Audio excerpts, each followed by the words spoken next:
Toku Secrets is a podcast run by the Anime Secrets website. Check us out at animesecrets.org for more anime, video game, tokusatsu content. Remember to follow us on Spotify, Apple Podcasts, YouTube, or wherever you listen to podcasts today.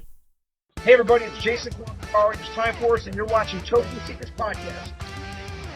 Welcome to Toku Secrets. Join us as we journey into the marvelous world of Super Sentai, Kamen Rider, Power Rangers, and many other tokusatsu. Get ready for the adventure of a lifetime. It's Morphin time! Link to the Morphin Quest. I'm Nathan Desai, the dazzling adventurer, Spoken Silver. I'm Patrick Allen, I'm Shinken Red. And I'm Rizwan Merchant, Gokai Red. And I'm Anthony Davis, also known as Kyuryu Green. And we're Toku Secrets. Hey guys, and welcome to another episode of the Toku Secrets Podcast, presented by animesecrets.org. I am your host, Nathan Desai, Boken Silver. Patrick Allen, Shinken Red. I'm Rizwan Merchant, Gokai Red.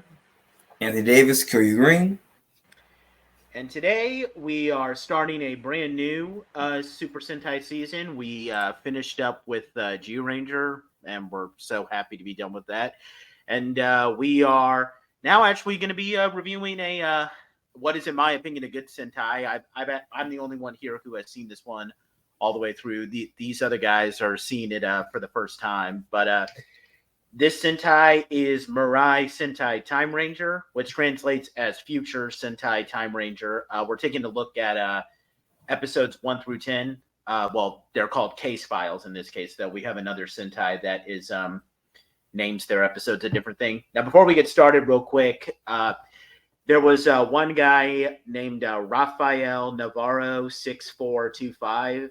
He actually left a comment on one of Riz's recent videos. Riz posted a cosplay contest skit for the Anime Houston 2023. He was asking us for our thoughts on Flashman. So to answer your question, Rafael, I'm the only one who's seen Flashman. I actually I watched it late last year, and to give you an idea of how much I liked it, I blew through the whole series in a week because it was that enjoyable. It was really great. It's one of the two Showa era Sentais that that we are going to review at some point here. But I really like it, and hopefully these other guys will like it. But that we'll get to that at some point. But yeah, I just wanted to respond to that. Thank you for the commentary. So now we're going to jump into Timeranger. A little bit of an introduction. This aired from February 14th to 2000 to February 3rd, 2001. Its head writer is the GOAT of Sentai writers. I know that we haven't decided that yet, but I don't care. She's still the GOAT. Yasuko Kobayashi. This is actually her second outing as a Sentai head writer. Her previous one was Seiju Sentai Gingaman. She has also done Samurai Sentai Shinkenger, as we went over. Tokumi Sentai Go Busters and Reisha Sentai Tokyuger. She was also the head writer of Kamen Rider Ryuki, Kamen Rider Dino, and Kamen Rider O's. And she's also done some non-Toku stuff. She was the head writer of Attack on Titan up until 2019. And she's also still the head writer of JoJo's Bizarre Adventures. So she's got some pretty big name animes. I actually didn't know that about that. Wow. Okay. Yeah. She's got this whole podcast is now a JoJo reference. Quick, strike a pose.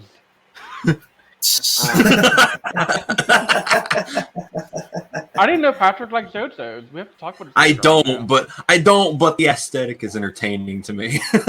He understands the references. That's I'm now sad that you don't like JoJo's. Moving on. This was adapted into the fan favorite Power Rangers season, Power Rangers Time Force. A little bit of fun facts about the cast. Masaru Nagai, who is Time Red's actor, he actually plays. He has a small role in Ryu Soldier. He plays, and I think Anthony can confirm this for me, Master Black, the previous Ryu Soul Black. Yes. And also, he is the obligatory cast member of this Sentai that my wife recognizes. I don't know if I've mentioned this to you guys, but like almost every Sentai except Ranger and Jetman, my wife has recognized an actor. She recognized Joe and Gokaiger, Takeru and Shinkenger. She recognized both Mickey and Retsu and Geki Ranger, and now she recognizes this guy, so that's pretty cool. Not that he's a huge actor, but he was in a bunch of dramas that she used to watch. Mika Katsumura, she plays Time Pink. She had a brief role in Kamen Rider Faiz at the beginning. And she was also apparently married to the actor who played Kamen Rider Gills in Kamen Rider Agito. But they got divorced after 2 years, and she has custody of their daughter. And no further comment. That's all I'm going to say. Yeah. And then Masahiro Kuranuki, who plays Time Green. He is apparently a friend of Kazuki Shimizu, who plays Dawn in Gokai Green. And that's actually one of the reasons why Don's actor every Gokai director was asked, like, which team do you want to transform into the most to do a Gokai change? And Don's actor said Time Ranger for that reason. So that's pretty cool. Good answer. I knew I liked him. And this is also just to kind of give a hint on like what we're looking at here. This is considered one of the last Sentai to come out during like a Renaissance period, because as you might recall in our history of Super Sentai, Choriki Sentai O-Ranger kind of brought the Sentai down to a low point, but this Sentai was an instant classic because of its darker tone and like, story about fate and destiny. So, and a lot of people consider it to be the last truly good Sentai, since every Sentai that came before it was too interested in like toy gimmicks or just watered down, which I can kind of understand, because I mean, have you seen how many auxiliary mechs the next Sentai Gao Ranger has? They were definitely more interested in selling toys after that. So with that said, we're done with all the intro. Let's jump in because we got a lot to talk about. Wait, correct me if I'm wrong. This aired at the same time as Kuga, right? Mm-hmm. Okay. Yeah. Which means that I watched Kuga, so okay, that's pretty cool. Yeah, this is the first Sentai to air alongside a Kamen Rider season. Yeah, because usually what will happen is that a Kamen Rider will air like a little bit. It'll be a Sentai first, and then afterwards the Kamen Rider show will air, and then halfway through, Kamen Rider had been off the air since Black RX, which was like an 89. Yep. Mm-hmm. Yep. So I can't remember what Sentai was airing next to Black RX, but whatever two Sentais before Jetman was. Okay, that would be Turbo Ranger, I think. Turbo Ranger, because Jetman was 91. So yeah. Okay, so we got case file number 1, the Time Fugitives. So to start off, this is one of those Sentais that doesn't have a cold open, so we immediately kick off with the theme song. And I just spent quite a bit of time talking, so anybody want to give their thoughts on the theme song first? One of I like it. the It's best catchy. themes in Sentai. It's one of the best in Sentai. It's pretty catchy. I like it. I'm not going to go that far to say it's the best, but it's pretty good. I think it helps that it feels thematic, because most things in media treat time travel like this super grandiose event, and they usually have like some kind of like haunting opera attached to time travel, and they turn it into like an opera rock piece, and I think it's unique. That's for sure. Yes. Yeah. I It's was actually one of the. Go ahead, Anthony. I'm sorry. I was going to say is that it's one of the few songs that actually has an English version of the song too. Yeah. Well, the English version is actually really good. It really is, though. Like, yes. Yeah, a lot of Sentais at that time. I know that both Ginga Man and Go-Go 5's theme songs have. Mega Ranger Sure did. Mega Ranger had one too. Yeah. But I mean, it's funny how Patrick said, like, a rock opera type of thing, because I remember when I was showing some of these theme songs to one of my friends that, doesn't really watch Sentai much. She actually said that it sounded like a Queen song at one point, which, I mean, not really that insulting, because, I mean, Queen is awesome. Queen's amazing. I love Queen. For the Time Ranger opening? Yeah. It shares some similar kind of musical design choices. Somewhat, but I can see it. It's a bit of a reach, but I see where he's going with that. Yeah. But yeah, and it's also unique. This is one of only 2 Sentai theme songs that I remember that doesn't end with like Mirai Sentai Timeranger, or saying the full name. Like they say Time Ranger at one point, but yeah. So yeah, I would probably. Honestly, the more I think about it, I'd probably put this in my top 10. It's definitely top 10, but I agree. I can't place it beyond that. I mean, it's a huge step up compared to the previous Sentai theme song, where I literally think that's the worst Sentai theme in history. So it's down there, that's for sure. Yeah, it's better than the official theme song of that Sentai. Parody songs sound better than the parody songs I've heard using that theme. It sounds better in comparison. Now, would I call this better than Time Force's theme song? I don't know about that. They're both great theme songs, but that's a huge debate that I don't want to give myself a headache. I think Time Force wins that battle a little bit. Maybe I'd lean for that too, just because I love that guitar solo and the Time Force theme song. Yeah, so. that's the lyrics for the Time Force theme song are pretty underappreciated too. Yeah. But anyway, so now that we're done talking about the theme song, so the episode opens up, and I'm not gonna go into all the details with all these episodes, but in this case, I kind of have to explain it. So. We open up in the year 3000. A new era on Earth is taking place. Humans and aliens live together. People have traveled through space and time. We get introduced to to a character named Captain Ryuya. He is the captain of the Time Protection Bureau, and which is basically meant to protect time, because time travel has been outlawed due to a previous incident that almost destroyed the world. And he briefs this new class of cadets that have enlisted in them.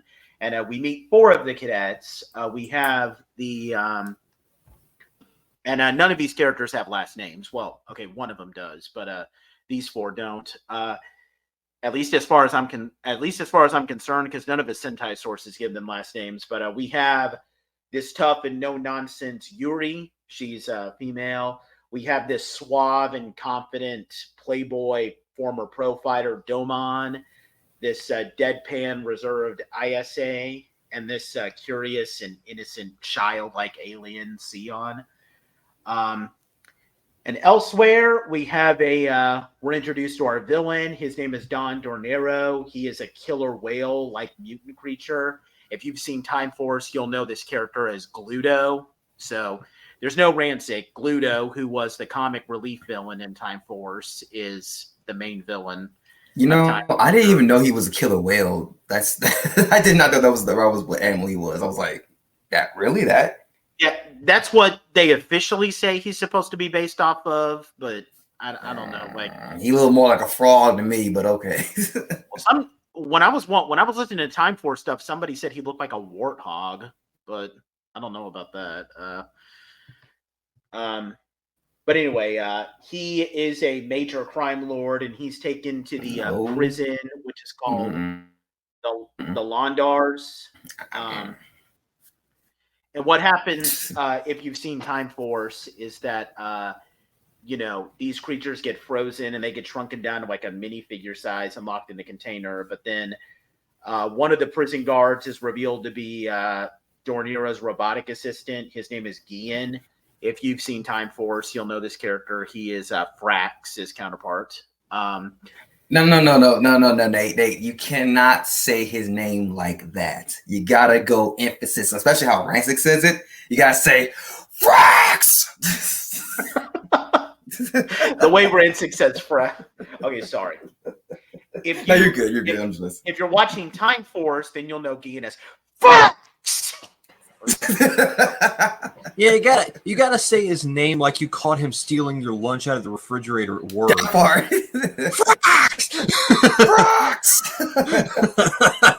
Every time y'all say his name right now, all I can think is that stupid face that Frax makes at one point. When he Where his eyes pop out. Yeah. That's all I'm thinking right now. I swear.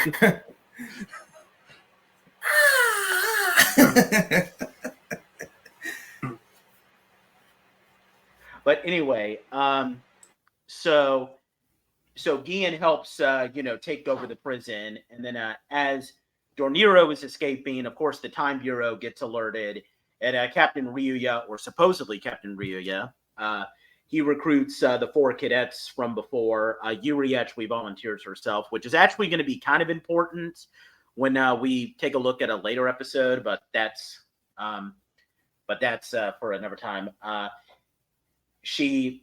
They accompany him. Only 5 people can travel through time so that they can avoid major issues. So they get new clothes. Seems very convenient. Yeah. So they get these new clothes that'll help them blend in with the time, and they get beamed into a time ship. It gets navigated by a robotic owl whose name is Taku. If you've watched Time Force, you'll know this cute little guy as Circuit. And I do say cute because he's honestly really adorable. They're sent through a time portal, but as they're going through the time portal, the really tower, is. the tower with Dorniro and Gian gets in the way, and it causes the 2 objects to collide, and they get pushed through the time portal together. Then the ship arrives in 2000, and Captain Ryuya turns on the cadets, and he holds ISA at gunpoint, and it's actually revealed that he is not Captain Ryuya. He is Don Dorniro's humanoid assistant. Her name is Leela. If you've seen Time Force, you will know this character as Nadira, Rancic's daughter, although she's a much less spoiled child than Nadira. Not that I hate Nadira, but she's a spoiled child. Let's be completely honest.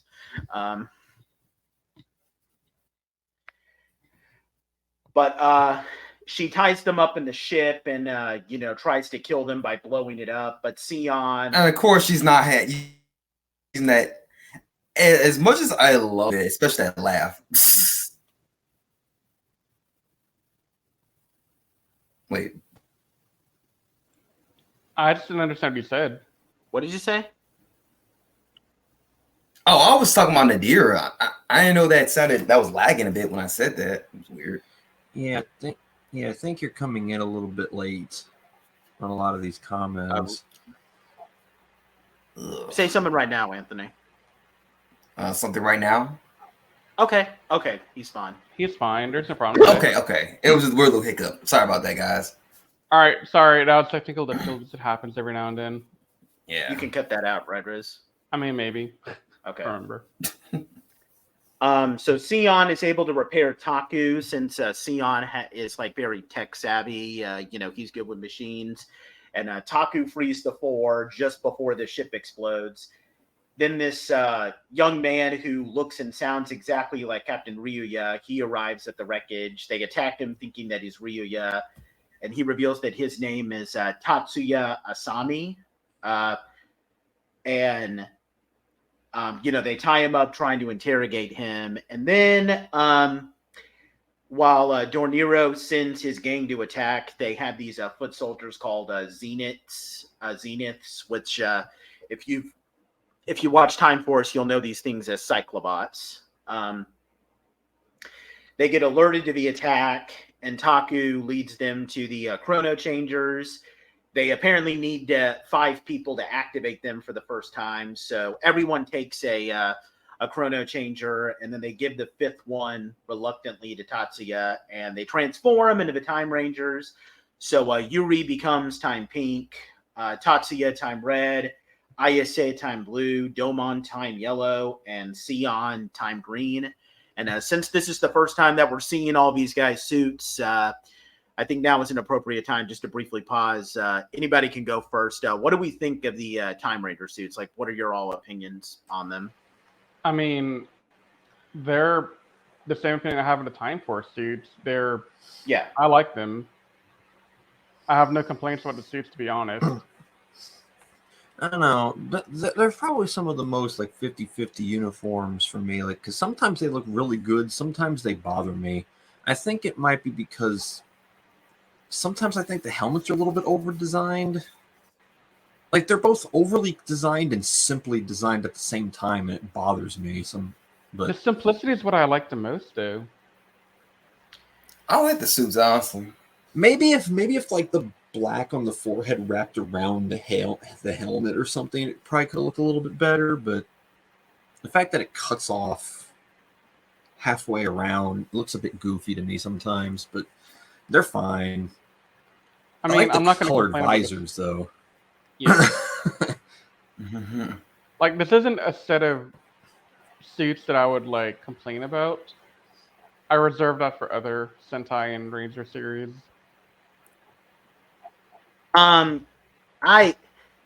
So here's the thing, and kind of a spoiler for the 6th Ranger suit. I think the 6th Ranger suit, Time Fire, kind of alienates this problem. But in the case of the main 5, like, I kind of am a little bothered how you have the white area on the chest, but then you have black area on the helmet. Like, that just seems like a weird balance. Yeah, it does feel like Time Fire / Quantum Ranger's outfit is a little bit more thematically, even, I guess. Yeah. That might actually be the problem I have, where it's black on the helmet but white on the chest. Yeah, that might be what it is.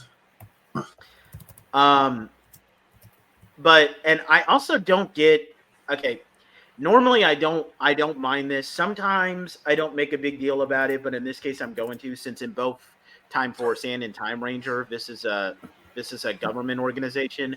Yeah. Why do they have to have humanoid lips on the helmet for that aesthetic? That I'm okay in some cases, but in it, like with G Ranger, I mean, they're like fantasy-based powers. So, but like in Time Ranger's case, this is like these suits were designed by government agencies. So why would they want to have that aesthetic? True. If they wanted to add the mouthpiece, add the one kind of like what the Mega Ranger's helmet had, where it's just like a silver slit, or like what SPD has. I have a non-serious answer if you want to hear it. What's that? It's so when Time Fire calls the Dragon Sword with his flute, he has lips to blow on the flute with. Oh, but yeah, I don't hate these suits. I mean, first of all, I grew up watching these suits as a kid, so of course I'm going to have some bias toward them. But yeah, they're not my favorite suits either. I wouldn't put them in my top 10. No, I would. That's just me though. Yeah. So they show up on their time. So they arrive in the city on their time flyer. That's what they call the time jet, that shared team jet that they have in Time Force. They battle the Zenith. During the battle, they use their weapons. So a couple of things. So every Time Ranger has their own double vector. These are twin swords that can either be used separately or double bladed. Each of the swords have, the shorter blade has like a different blade tip based on the shape on the Ranger's visor. They have their own giant Vol weapons. The only Domon and Sion use their weapons though, the Vol Vulcan and Vol Pulsar. Tatsuya has the Vol Blaster, Yuri the Vol Sniper, and ISA the Vol Launcher, but we'll see those later. Yuri goes after Doniro personally. It's kind of been established that she has a personal determination to capture him. But he escapes with Gian and Leela before they can be captured. And the episode ends with Tatsuya asking, like, who are all these guys? But they're more concerned about, like, what's going to happen to them now that the time ship has been destroyed. And that was Time Ranger case file number 1. I just spoke quite a bit, so anybody, and I know that Riz and Patrick have some stuff to say about this first episode, so either one of you guys can go ahead and go first. You can go first if you want to, Riz. Oh, okay. Okay, so I've been ranting about this to Nathan for a couple of days on and off now. So I'll make this quick and easy. I felt like this episode was kind of weak, and there's many reasons for that. And the biggest reason, and that's going to be a common theme for the first 10 episodes we watched, I am heavily spoiled by Time Force and what Time Force did. I feel that.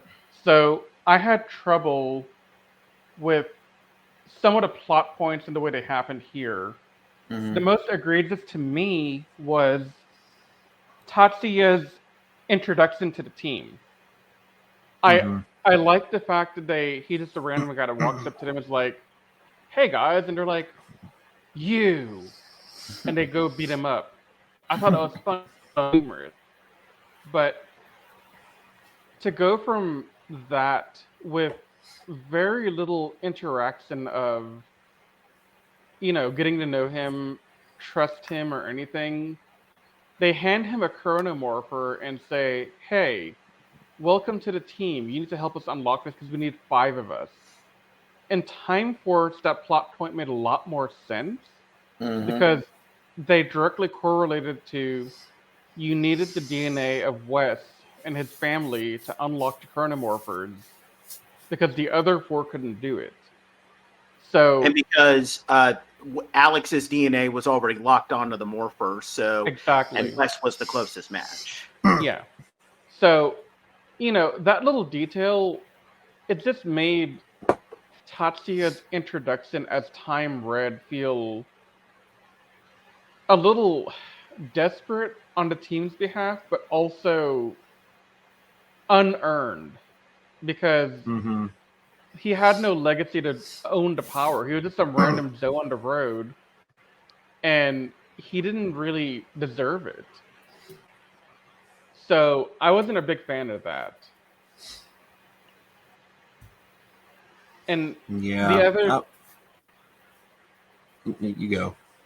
The other thing that it's not a big deal, honestly, when I see the rest of the 10 episodes, but I do kind of wish that Yuri had that same relationship with Alex, because that gave a lot of character development, a lot of good story writing for Time Force's early episodes. It gave Zen a place to be angry from, and it made sense why she's kind of a tough, no bullshit badass, But they do kind of explain why they give more explanation on Yuri's character in the later episodes. So. Well, and that's why I said it's not as a big deal, because in later episodes we get something else. Yeah, you're right. But I also still want to point out that if I had to pick between the 2 storylines, I would be going towards Time Force here for that. Yeah, because it's kind of just the benefit how Time Force was willing to do a 2-part episode where, like, the first episode, they don't even morph. Well, okay, Alex morphs in the first episode, but so they spend like 1 episode setting everything up so that they can technically take all the footage from this episode and put it in part 2. So that's one of the advantages that Time Force has. Now, my last comment before I hand it over to Patrick. I know Nathan and I already talked about this, and I know what Nathan has to say about it, so don't worry. But, dude, I cannot take Don Nero seriously as a main villain. I cannot take him seriously whatsoever. It's fine. Like, anytime I look at his stupid face, you just remind you of Gudo. Not only that, but he also is just... He's not intimidating. So he looks so goofy, and then I guess it's the fault of the CGI from back then as well. But the CGI and the effects don't really help how he looks. Because, like, he's supposed to give off, like, you know how the mafioso boss is supposed to be like these fat, you know, kind of like the Godfather, like, you know, can't refuse, well, you know, like something like that. But You don't forget about it. I know a guy. forget about it. I'm gonna whack this guy, like, you know, something like that. But like, it don't work for him for some reason because he just has that weird. He looks off to me. Like, what is up with his design? It's just like, well, I bouncing off of what Riz was talking about, I think one thing that helps is that, I mean, one thing that kind of makes the villains not work for me, and this is something that kind of overarches throughout these 10 episodes, is that the situation that the villains helped create is a lot more problematic than the villains themselves. Rancic, when he went back in time, it felt like it could cause this horrible chain reaction throughout time because he was so aggressive and so, you know, easy to snap and cause mass destruction wherever he went. But Don Darnero is literally just running around trying to rob banks. Like, he's caused so many people so much concern and problems just to rob a couple of banks 1,000 years in the past. And it's like, that's it. That's all you're doing. Like, you're just robbing this guy right now. No, and that's another complaint I had, but I couldn't bring it all up. If I did, I would just sound like a negative Nancy the entire time. I mean, that's fine though. Like, I mean, but yeah, like, to all this, I'll just say, try not to think of Dornero as the main villain because look at him more from Guillen's standpoint. Oh no, Guillen's gonna become the villain later on. I already know that. It's obvious in the first episode, but dude, I cannot wait for Don Nero to die or not be around or something. Yeah, because like, just let him get stepped on. I'm trying to think. Because just like comparing him to Rancic, because what did Rancic do in the first episode? He had this really intense fight with Alex, broke free from containment, killed a Red Ranger, left through time, and just kind of made his presence known like he was a legitimate threat. And honestly, this kind of backtracking a little bit into the episode a little bit, the reason why they went back in time is really, it doesn't work as well for me because, like we said, like Riz was saying, Jen's motivations for hunting down Rancic was very personal, and it was the sole reason that drove them to go back in time. But here it was basically Don Dornero kind of like leading like a misdirection almost. Yeah, I guess to make them waste resources by sending their only jet back in time and stranding the people there in the present so they couldn't be followed or something. Like, it just even ignoring the fact that this not being a two-parter in comparison to being a one-parter, just the amount of stuff we were given in this first episode just didn't make the situation or the reasoning for why characters were here and doing things, it just didn't work as well. Can I add something here, Pat? Go for it. Okay. So this is something I do for anything I begin watching from like episode 1. Mm-hmm. And it has a good versus evil type of storyline. Before I even think about the good guys and what they're bringing to the table, you have to think about the threat factor of your villain, because the villain sets the stage for the threat factor. So in the case of Rancic, threat factor stood at the roof. You know, for lack of a better word, it's gonna hit the fan. Yeah, he has a Power Ranger's head in his kill rate, in his kill count. That's as good of a first impression as you're gonna get from a villain. Yeah. Oh yeah. And then, you know, the threat factor will tell you how screwed are the good guys. And, you know, so if the main villain is Darnero and he looks like that and he acts like that, then I'm sitting here saying, okay, the Time Rangers are going to just win every battle, not break a sweat, and it's no big deal. But with Rancic, you never knew when they were going to die. Yeah. that kind of goes back to the thing I was talking about, where the situation was more of a threat to them than Dolnera was. Yeah. Yeah. So, as much as I love this Sentai, the one thing I'll admit is that if I'm just comparing it on villains alone, like, I mean, Time Force's villains are okay. Maybe I'm gonna wait until you guys have seen more of Gian before I talk any more about Gian versus Frax. But like, I mean, if I'm talking about Dornero versus Rancic, I mean, I don't even really have to spoil it for you guys. Like, Rancic just beats Oh, 100%. out of this guy.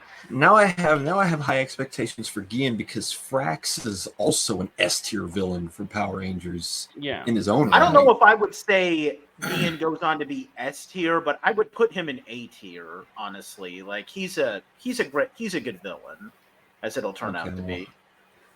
But yeah, it's just like, it feels like everything from pacing to the information we got for character motivation, how they established the villain, it just felt like a downgrade in every asset compared to its Power Rangers counterpart.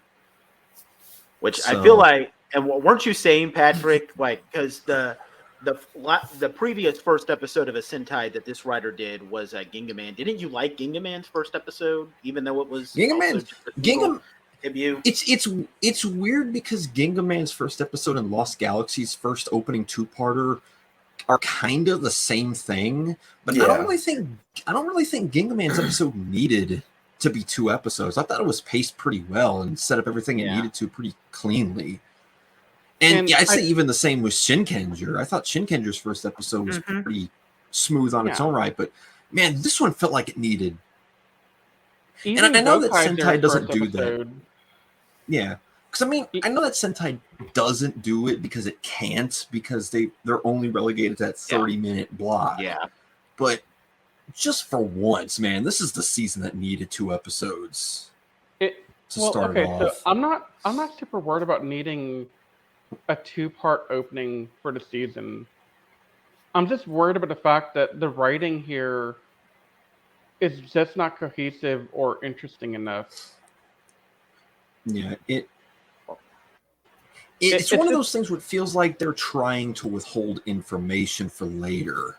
They are. That's what it is. Well, then I'll come back to this when we get more of this information and see if it would have been better suited to put it in the first episode. Well, it's not even about that though. It's also, I don't mind if you withhold information in the beginning. That's completely a valid way to do stuff. But my complaint here is the information we're given, the characterizations we're given, the villain we're given, it's kind of a mess. It's not cohesive. It's kind of disjointed. It doesn't make sense. I don't feel very enthralled with these guys to really care about them. Well, I'll just maybe not. I do feel that this episode. I feel like this episode gets some of their personalities down. Like, I mean, we get the idea that like Yuri is this tough, no nonsense person. ISA isn't fleshed out that much. I feel like they show that he has a deadpan sense of humor because he throws this petty jab at Domon at one point. I feel like Domon is fleshed out because he's like a playboy because he tries to hit on Yuri at one point. And I mean, Sion is just, I mean, he's this one-eyed curious guy because literally his first thing is like, oh my God, you're Domon, the famous pro fighter. Can I get your autograph? You can like that. I mean. Well, okay. So going to the characters real quick. Sion and Domon are probably the 2 better fleshed out here along with Yuri. Yeah.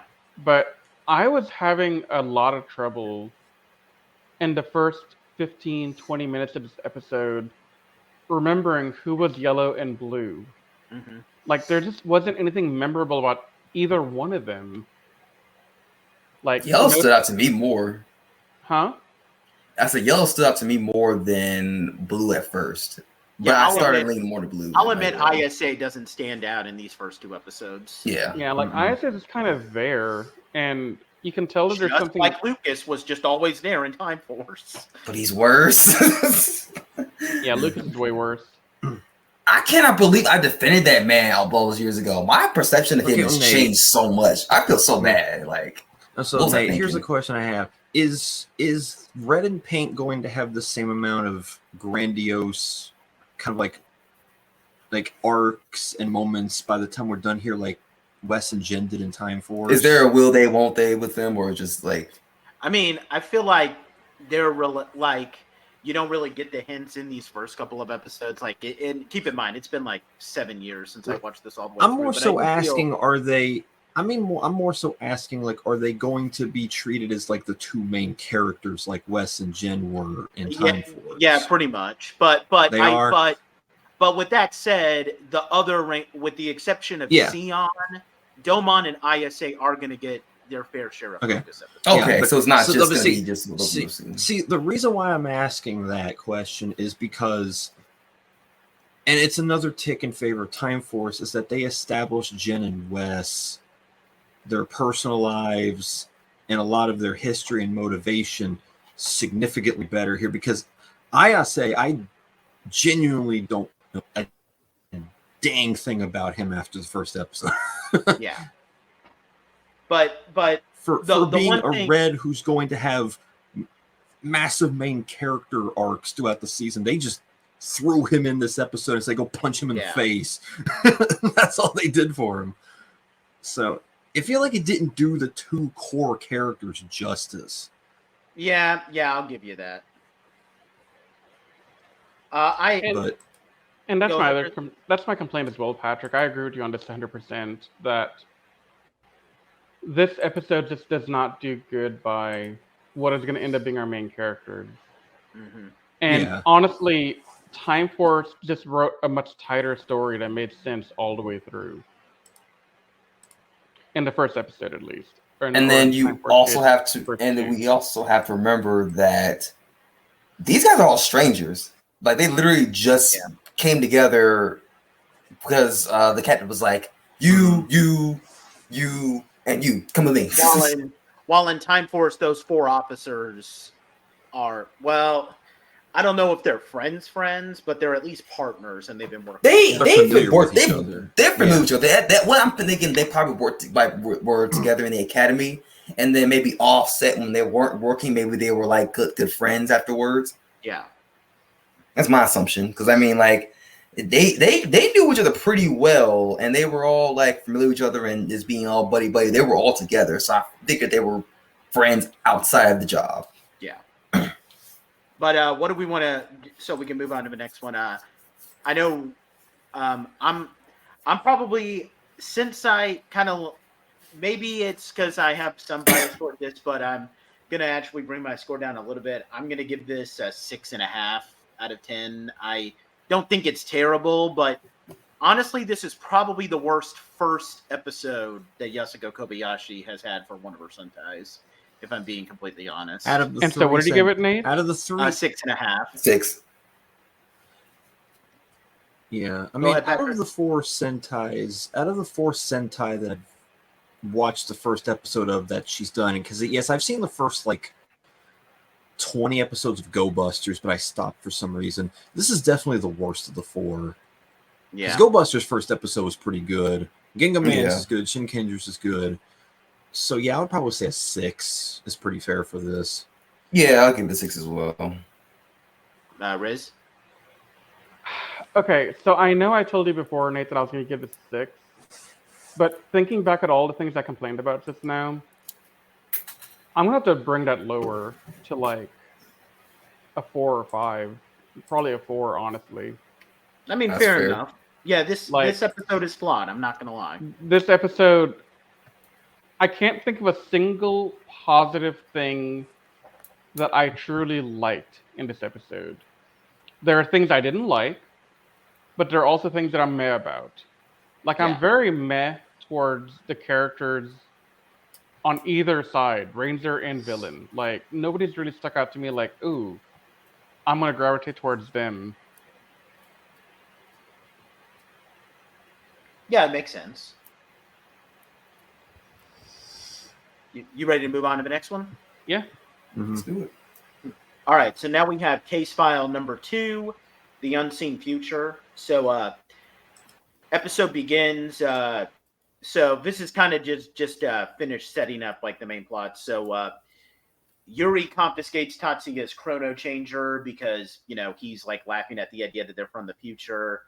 But then he actually asks this question, which is kind of going to be the motivation. He asks them if everything in history is set, because he apparently has a something set for him and he wants to change his future. And we find that out immediately. He returns home, and if you've seen Time Force, this might seem kind of familiar. He returns home to his father, Wataru. By the way, his father is played by the actor who played the mentor character in Toku Sentai Timeranger, Dr. Dazai. But I actually like his acting a lot more in this one because I am not a fan of Timeranger. But his father is a rich businessman who wants Tatsuya to take over his company, but Tatsuya doesn't want to. Tatsuya apparently wants to pursue, his own life outside of his family. He apparently made a bet with his dad that, like, if I win in this karate tournament, I get to do whatever I want. But if I lose, then I'll go to college for you. And he lost, so he had to go to college. So meanwhile, our villains, they dub themselves the Londar's family as to go with the name of their Londar's prison. And they decide to terrorize the city by releasing prisoners. And they release this bomber named Jekker. He places bombs all over the city and demands money in exchange for not blowing up the buildings. One of the buildings belongs to Tatsuya's dad. And Tatsuya says, okay, if I can save the building and save you the ransom money, then you can no longer dictate what I have to do. And then the rest of the episode, Tatsuya encourages the four to fight, even though they're not sure if they'll ever make it back home. She gives him back his chrono changer. They unite. They fight off Jekker.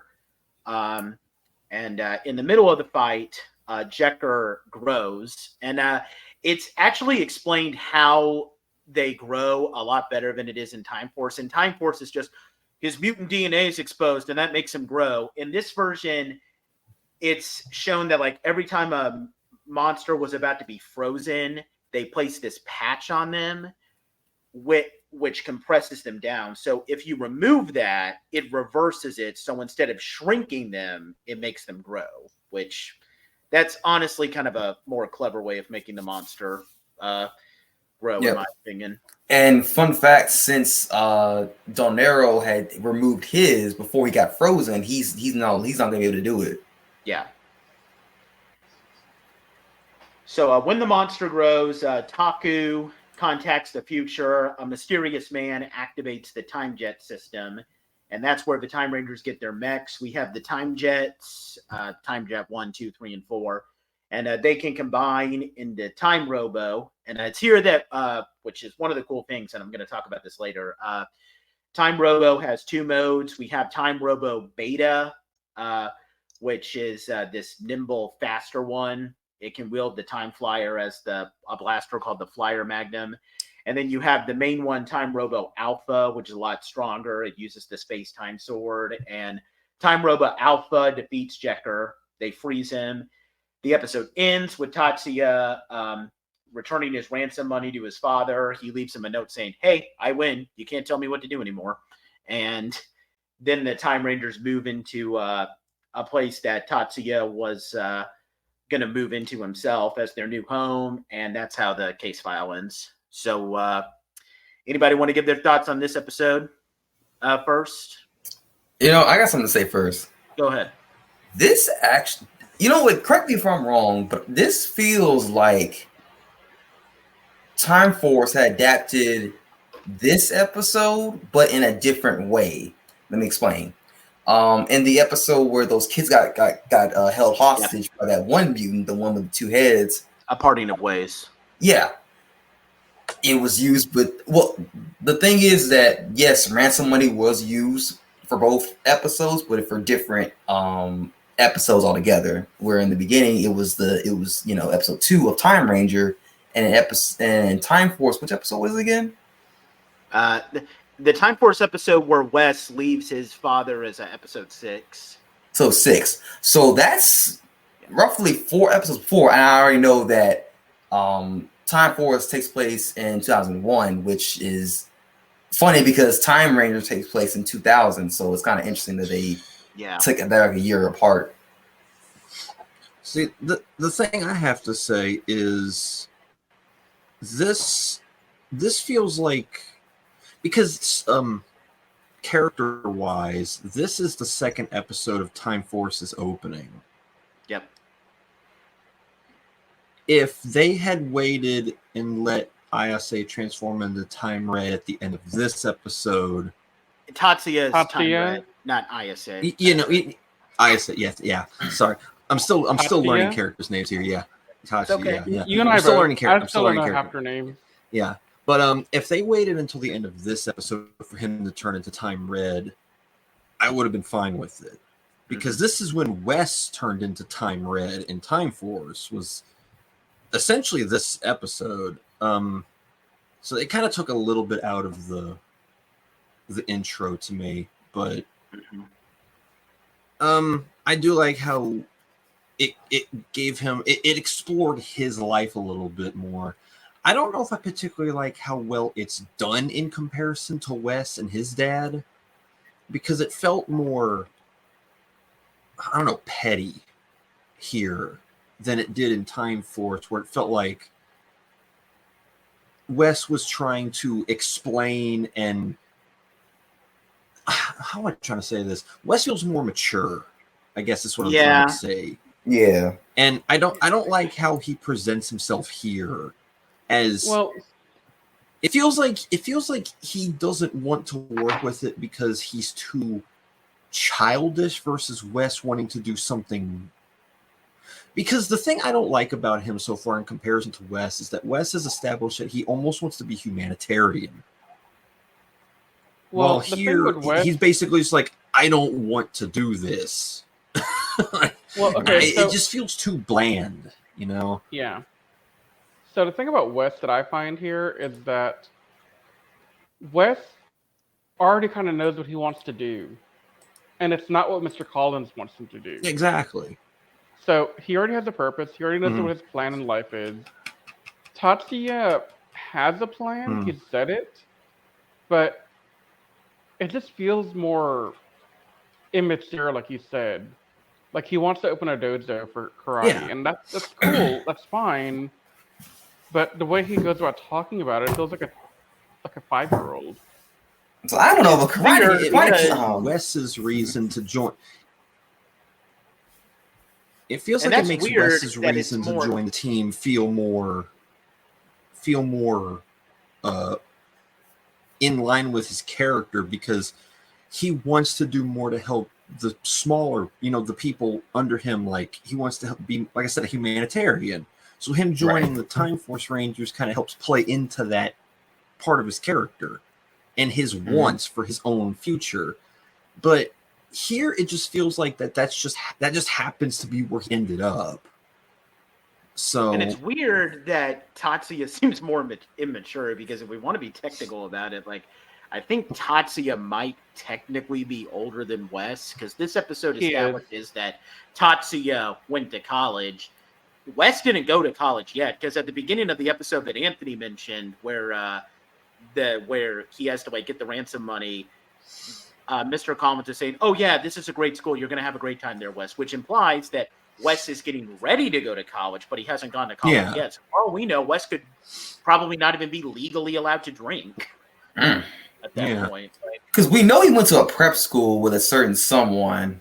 Well, we can already say it's Eric. Yeah, he went to prep school with Eric. So it's safe to say that he probably went there his high school years, I want to say. So yeah. Yeah, probably did like a fancy high school. Yeah. Yeah. So what do we? I don't particularly like the dynamic there, but yeah. Did you want to give any thoughts, Riz? I liked the idea of Tatsuya and his dad having a relationship.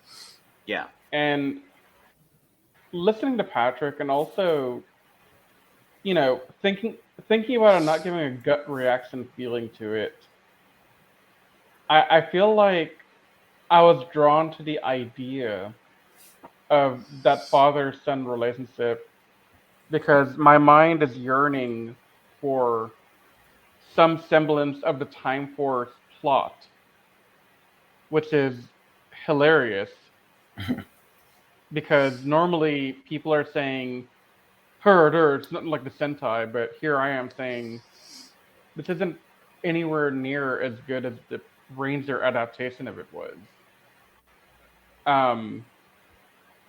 So I just have trouble with, again, the writing.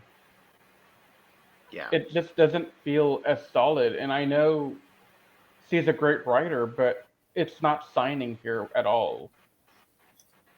Well, I feel like the arc with not Wes, damn it, Tatsuya and his father, that arc does actually play a much better, like, will actually get a little bit better. But I can understand that, like, yeah, it does feel petty, which is ironic because, like I just said, Tatsuya is technically older than Wes, like, from this standpoint. But I see what Patrick is saying, that it does feel like, you want me to take over your company, but I don't want to, so I'm going to pull this bet on you so I can humiliate you.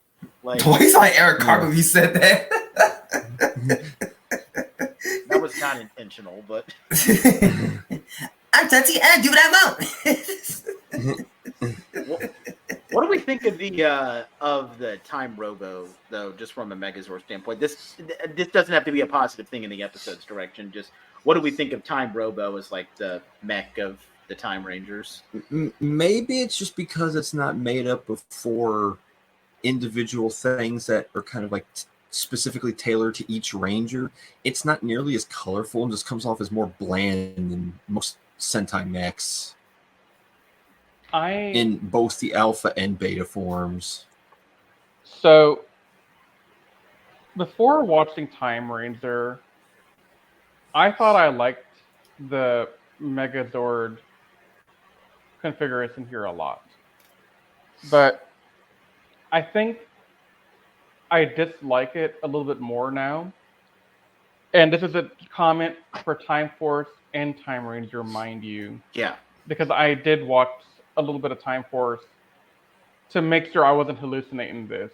But the aesthetics of the Zord summoning, one, that takes too damn long. Yeah. And I hate it because...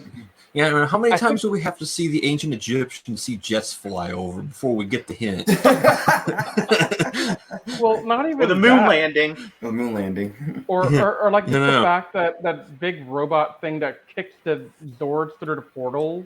It's called a Provitus or a I don't care what it's called. Yeah, no, that do they have to show that every episode? Yeah. It's just grating on my nerves because it takes 2 minutes that we could have used to build a better story, which Kobayashi right now is not doing a good job of doing anyway. Second, the aesthetics, the graphics, the CGI, whatever word you want to put here to say that it doesn't look good, yeah, that summoning sequence just doesn't look good. It honestly feels like it wasn't done in the early 2000s. It feels more early 90s, late 80s vibe, and it kind of bugs me now looking back. Yeah. So it's very annoying. And then on top of that, what was I going to say? Damn it. Don't you hate when that happens? I honestly... It'll come back to me at some point. I have some bias towards it since I had the toy as a kid. Like, I like how it has 2 different modes, but I can understand that it looks bland because, like, again, like, mode red, like, the whole thing is red. You can't see any blue, green, yellow, or pink on the mechs. And same with mode blue, except, it looks all completely blue and all that. Yeah, because, compared to some of the other mechas, like... Daijujin or Gingayo or Rescue Robo and stuff, like, it's really colorful. Yes. Yeah. Like Time Robo is just silver and red and silver and blue, and that's it. I mean, I liked it growing up when I was watching Time Force. It's okay, but it's not like I would still buy the toy, but I wouldn't necessarily buy it for the individuals. I would just get it just to kind of combine it into the main form already. Now, Can we also just talk about how the thing can somehow jump off the sky? that move where it like jumps off the, like it makes this trampoline thing in the sky. Like what the heck is that about? It's so weird. How does it do that? What were you saying, Riz? I remember my comment now. My comment was, God damn it, Patrick, don't make me forget it again. Let me get it out. My comment was, I watched them both kind of side by side, PR and Timeranger. And when the music plays in Time Force for this thing that happened, it feels more upbeat. It feels more urgent. It feels more lively. And Timeranger, it feels bland. It feels It just feels like, hey, do the thing to bring the Zords here. Cool. Like it doesn't really carry the same thing. That's literally what my thought was, and I was like, the music really helped Time Force a lot. Well, see, the weird thing is that when they lean into the style of the theme song with like the kind of like so dramatic like opera thing, I think the music for the season is actually really good. It's just not all of it is like that. So the only other thing I'll say is that with this Megazord battle, it's kind of cool to be able to watch it in this mode because unfortunately the Time Force battle was kind of nerfed in the post 9/11 because this Time Force episode was edited like a lot after 9/11 because like there's this scene where like Jetara takes like a huge chunk of building and like flings it at the Megazord, and then the Megazord has to like hold its shield up to protect it. Well, in the post 9/11 world, you can't do that. So instead, they just have Jetara fire lasers at the Megazord, and they edit a shot to make it look like the lasers are just bouncing off the Megazord or something. Like, I mean, I get it, but it's like, dang, y'all, like, come on now. I mean, and I have a bias. I have a bias for the pre 9/11 one because I watch that all the time. But yeah, that's all. What do we want to give this one? What do we want to give this one out of 10, guys? I'm giving a 5 for me, honestly. I'm going with a 5. 6 again. I'm give it a 6 again. Yeah, I'll give it a 6. Okay, so we're going to be able to get through these next couple of ones because these next couple of episodes. So we got one filler, but then we also got a bunch of episodes that kind of establish the backstories of the other 4 Rangers. So this one, the Acceleration of Dreams, is the backstory episode for ISA. So this episode is mostly about Tatsuya trying to learn more about ISA, but he's very distant. Couple of notable things. The beginning of the episode, they decide to turn the Timeranger's new home into a jobs agency. They call it Tomorrow's Research, with exactly like how they turned the clock tower into an odd job center in Time Force. Time Rangers, they tend to take their jobs based on their specialties. Like Tatsuya wants to open up his karate dojo. Yuri's a private detective. Domon is going to teach self-defense. And to the ladies. Yeah. Yeah. And Sion will be a tech repairman. ISA, when Tatsuya asks ISA what his specialty is, but he refuses to say. And then later on, ISA reveals that he had a dream of being a pro race car driver, but he quit. And he doesn't tell Tatsuya why he quit. And there's a couple of other notable things. And this ends up kind of being very important when we get to episode 10, guys. So first of all, he briefly tells Tatsuya that what Tatsuya said in the previous episode about changing the future really stood out to him. And then there's a point where when they're fighting the Londars, ISA tells Tatsuya to run, but he's not going to run because it doesn't matter if he dies. Remember that because it's going to be very important in episode 10 for all of you listening. Other notable thing is Yuri uses her Vol Sniper for the first time, and then we also see Tatsuya and ISA's Vol Blaster and Vol Launcher because they can combine them to form the Voltec bazooka that was called the Vortex Blaster in Time Force. And that about wraps up for this. What do we all think of this episode, guys? Can I just start off by saying we're calling this an ISA-centric episode, but it feels more Tatsuya relevant, to me at least. I feel like it's more Tatsuya is the point of view character learning about ISA's backstory, but if you want to be, but the person who gets the more fleshing out in terms of backstory is ISA. But I see what you're saying. Like, we get backstory as a byproduct of Tatsuya being Tatsuya. Yeah, okay, that's true. There's a later episode that's more ISA-centric than this. This, I kind of say, is more general, here's more about the cast as a whole, rather than a centric episode. Fair enough.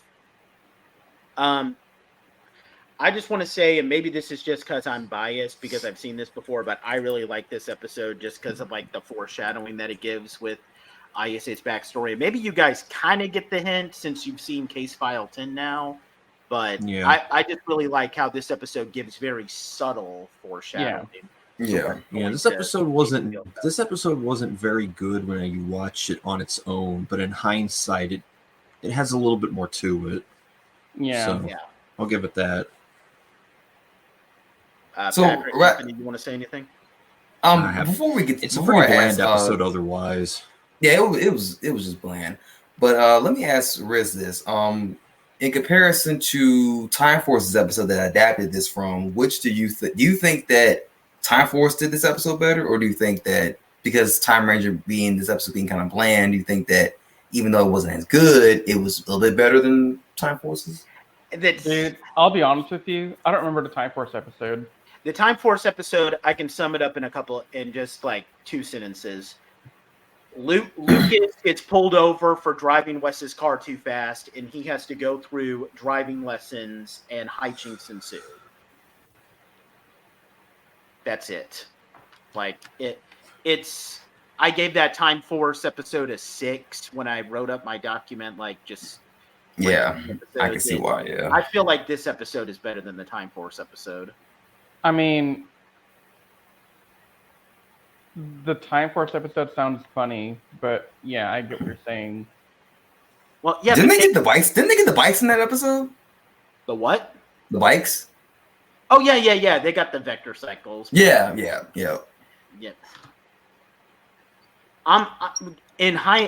Maybe I'm just biased toward it. I'm gonna give this one an 8 just because of like what it implies later on. I understand that by itself it's not a great episode. I can appreciate that, but just given the implications that it gives for ISA's backstory and my love for ISA as a character, I have to give it a high score, if that makes sense. I'm gonna give it a 7. I'm gonna give it a 7.5 because in hindsight, I have watched up to episode 10, so I know exactly what you're talking about. Yep. Yeah, I'd say it's a 7, maybe. I might go with a 6 here, just to rise out a little bit from where I was before. Yep. All right, so Case File 4, the hostage is an alien. This is a simple one that I can just sum up in a couple of sentences. This is Sion's backstory. Sion gets captured by another Londars while he's obsessed with trying to be all buddy-buddy with the Time Rangers. We get his backstory in this episode. He is from the planet Humard. It is a planet known for great intelligence and technology, but then his planet was destroyed by war in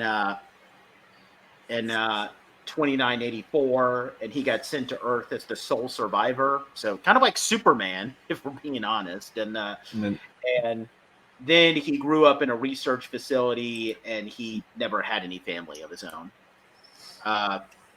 The plot of this was never completely adapted in Time Force. I mean, I guess maybe the episode where Trip makes the Electro booster kind of borrows some plot elements from this episode, but this is probably one episode that doesn't really have much of a Time Force equivalent. Well, the kidnapping one does. Does Trip get kidnapped at some point? I don't remember. No, not him getting kidnapped, but there was kidnapping in one of the Time Force episodes. Is what I meant to say. Okay. My bad. Okay, yeah, Should make that more sense. clear. What do we think about this episode, guys? I honestly like this a lot more than I thought I would. Yeah. Like, it's simple, but it gets across Sion's backstory, and it makes me more empathetic towards him. Yeah. Because in the first 2 episodes, he's kind of endearing. No, sorry, first 3 episodes. He's kind of endearing, and he's kind of like the quirky little alien kid. But getting his backstory, it makes you empathize with him a lot more, so I like that.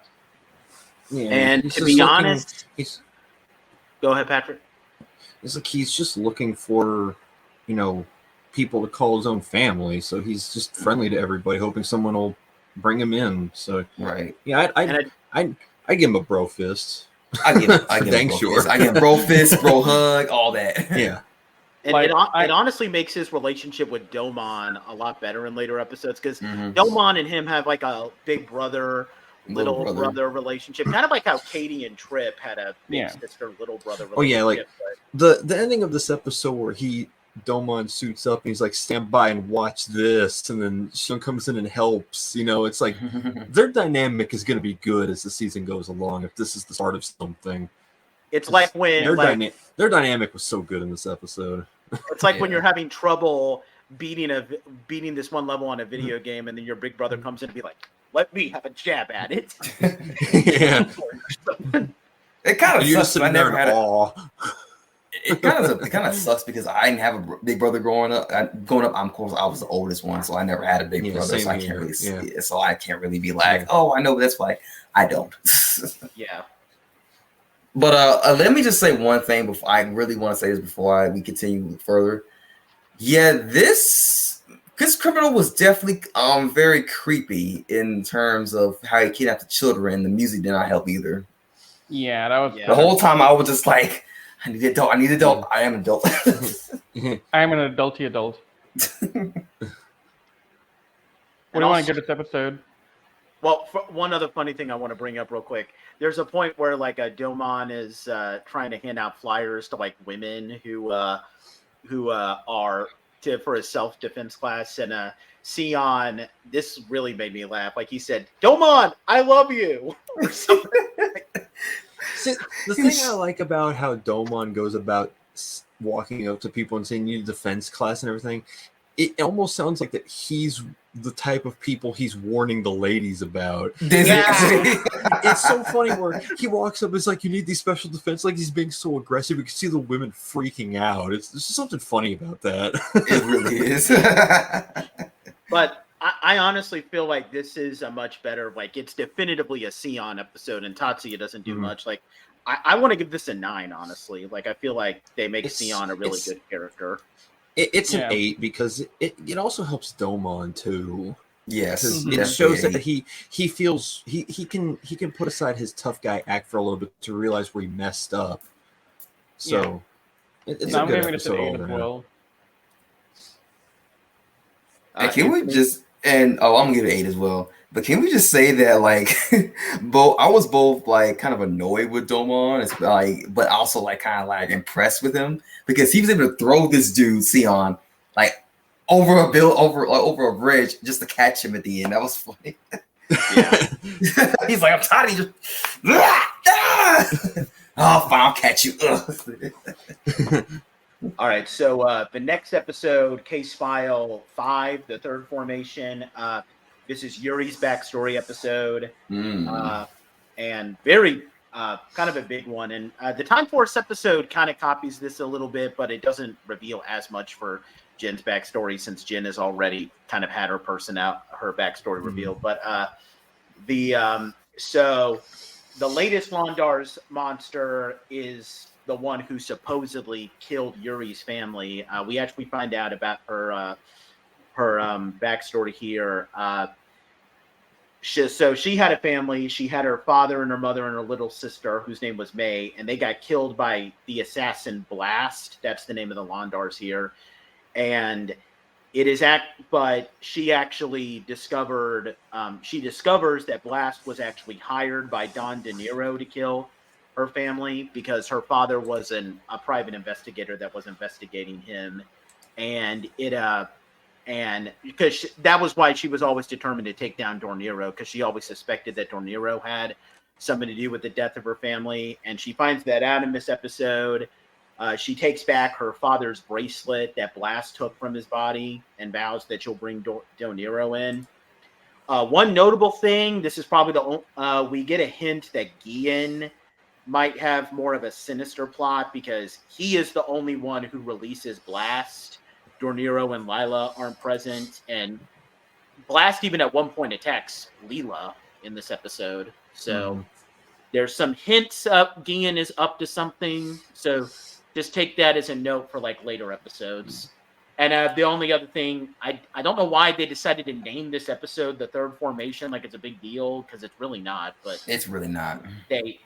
They revealed that there's a third formation for Time Robo called Time Robo Gamma, which is just a jet combination. We don't have to talk about. And it's like we don't care. We do not care. It's just the jet. What was it? What was that formation from Jetman? The Jet Falcon or whatever. The Jet Phoenix. Yeah. Jet Phoenix. Yeah, it's just the Jet Phoenix. Who cares? Except there's no hawk head on the front. Right. Yeah, no. So it looks worse. Yeah. The only reason why they even named it the formation was only because of this one simple thing, y'all. The toy sales go through the roof. Oh, now it has 3 forms. Ooh, give us money. Right. Shut up, take my money. What do we think of this episode, though, guys? I thought it was a pretty simple but effective backstory for Yuri. Yeah. It kind of explains why she's been so tense, because she basically grew up orphan. An orphan. Yeah. So with this baggage over her head, like this kind of like twisted sense of justice motivation growing up. So it does make her character a little bit more understandable. And I thought she handled this very well when she got a chance to kill him. She was like, "No, I got my evidence to arrest you, pal." Right. it was just even though, like in the beginning, she really wanted to kill him at first. Not gonna lie, like yeah.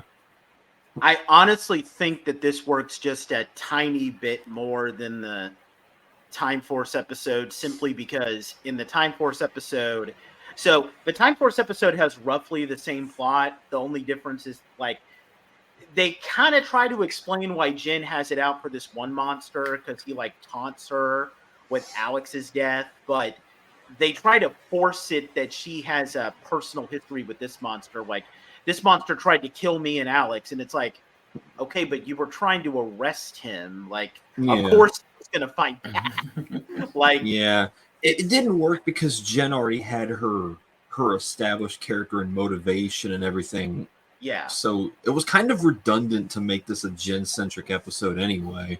Yeah, but it works perfectly here because we don't know anything about Yuri's backstory until this. So this episode just works better than the time. Not to badmouth the Time Force episode because it still has a lot of cool moments, but I just feel like this works just a little bit better because they tried to do way too much to like accommodate the Sentai footage. Yeah, I think what I personally like about this is that the reason why Yuri's able to find out that this was the one that killed her family was that the dude had, I forgot what they're called. They're like spurs. Yeah. Like he was spinning them and made a certain noise, like yeah. And that's all she remembered hearing was after they died was that noise, and she's like, "That's the same noise I heard that killed my parents and my sister. It was you." You know, pretty emotional, kind of scary moment, in all honesty. Yeah, like how she's hiding under her dad's corpse. Like, and then he's like basically, grave robbing the dude. It's like he's already dead. He's like, I'm gonna take a collection. Like, dude, off his dead body. That's just that's rough. You're kind of quiet, Riz. What did you think of this episode? I liked it. I thought it was nice to get more backstory on Yuri to kind of solidify who the heck she is and why I care about her. Definitely moving her up a little bit here in terms of like what I like about her from the previous time I talked about her. So yeah, I'm definitely starting to like that the characters are getting a little bit more fleshed out. We're getting to know who they are and what their backstory is and what their lives are like.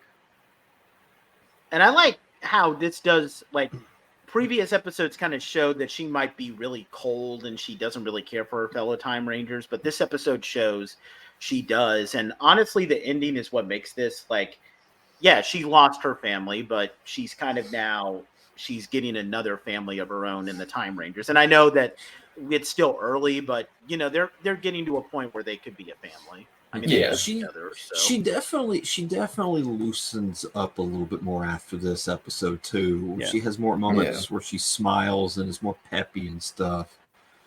So I guess they realized they couldn't keep her being cold and quiet as the only female on the team. Yeah. Especially with Ayase around. Mm-hmm. What do we want to get? I want to give this 9 out of 10. I just with all the emotion surrounding it.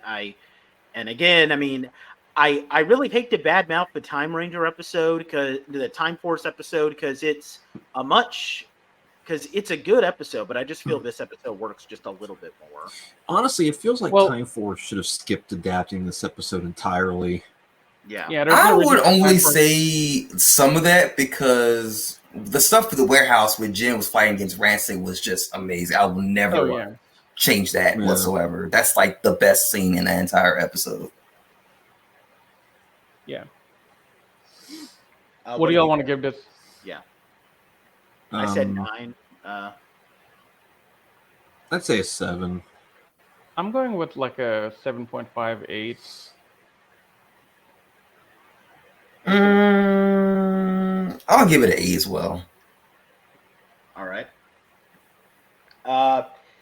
We get a filler episode this next one. Oh, Lord, I remember this.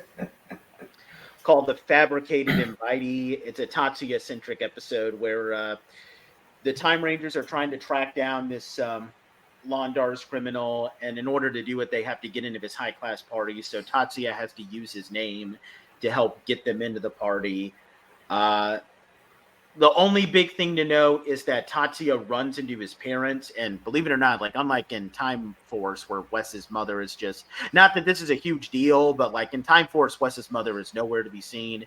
Here we actually meet his mother. We have parents? More than one? Yeah.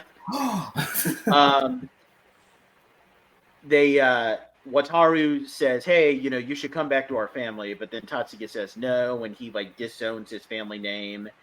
And we actually get a little bit of fleshing out for his father, that his father said that like he wanted, like, hey, you know, I once wanted to do what Tatsuya did, but Tatsuya actually had the balls to do it, unlike me.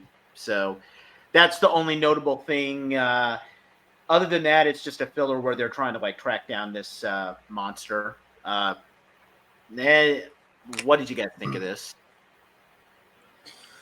I think that even though I've kind of established that I thought that how things with Wes and his dad were handled a little bit better, I don't think there was ever a moment in Time Force that really showed like the impact in the status of his family like this. Yeah. Where he shows up to the party and he just draws the attention of everybody. And then you kind of get a sense as to why he doesn't want anything to do with this, because that looked overwhelming. For and having like, what if he just doesn't want to be that kind of guy, you know? And I get it now. Exactly. And it's like, you know, are they only interested in talking to me because, you know, they like me as a person, or they like me because of my family name? You know? Exactly. Yeah. And now his dilemma kind of makes a little bit more sense. While Wes's was more of, I want to do more humanitarian work, his seems like it's just, he doesn't feel like he's his own person. He feels like he's just an expansion of his father's legacy, and he like a shadow of over a big, you know. Yeah, exactly. Sunlight, he wants to be. Yeah, he wants to be his own legacy, but he can't do that given his situation. And this kind of just shows the situation he wants to get out of. Yeah. So I think that was the more impactful part of the episode to me. The actual like monster stuff I didn't care for her to me too much, but though they Yeah, did the monster explain why was they didn't adapt this handled. monster that well in Yeah. Time Force. They only just like used her for like, you know, but A Yeah, cold but- open footage. battle.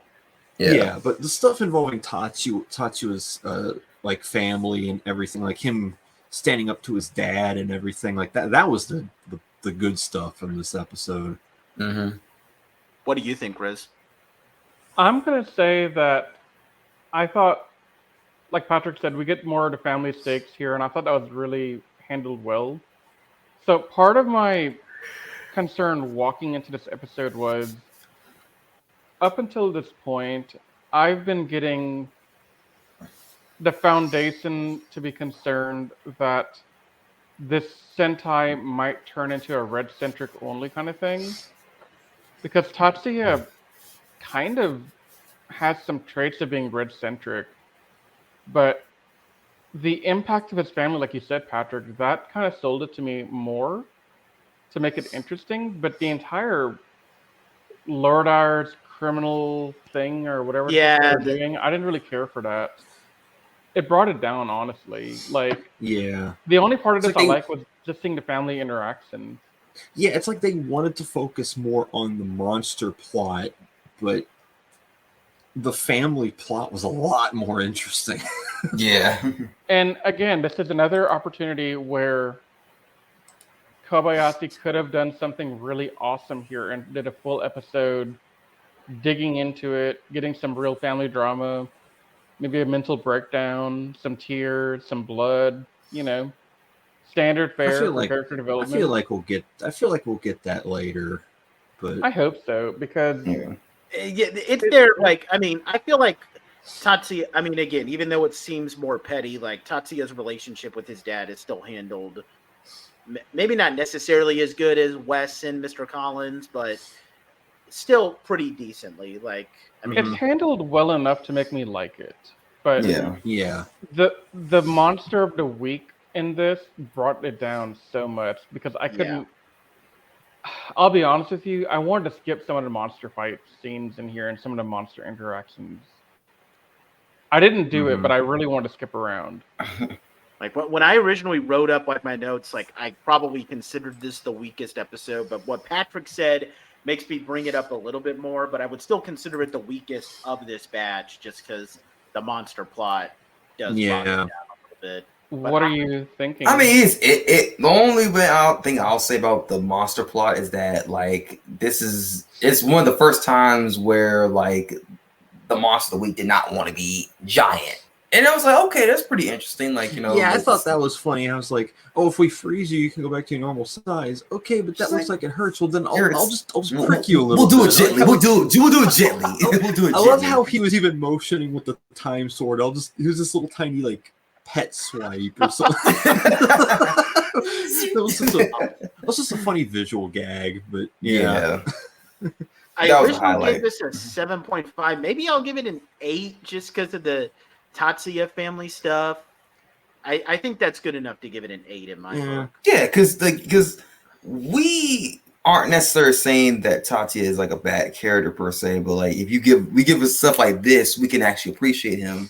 Yeah. It's kind of something I wish they did more with Wes, but they never got around to this. Because it really does make it feel like the Tatsu's family is like bigger than Wes's was. Yeah. So, I would maybe give this I would say an 8 too, just because the stuff I did like about it I really liked. Riz? I'm so conflicted between a 7 and an 8. I know, right? Just give it a 7.5. Because the monster stuff drags this down in my book on its own to like a 4 or 5. But the family relation stuff brings it up to like a 9. And so I'm trying to rectify it down to something I could live with. And yeah, I think 7.5 where I'm gonna land. You can live with. I'm gonna give it a straight up 9 because of the story, not just because like I know people that y'all were not feeling the whole monster or whatever, but like if you take that out, it's definitely a 9 in my personal opinion. No. And that's what I just said. It's a 9 if you don't have the monster of the week crap in there. Yeah. Mm-hmm. And that's the issue, is that we have the monster of the week crap in there, and that's what makes it bad. All right, so next up we got case file number 7, Domon hospitalized. It's Domon's backstory episode.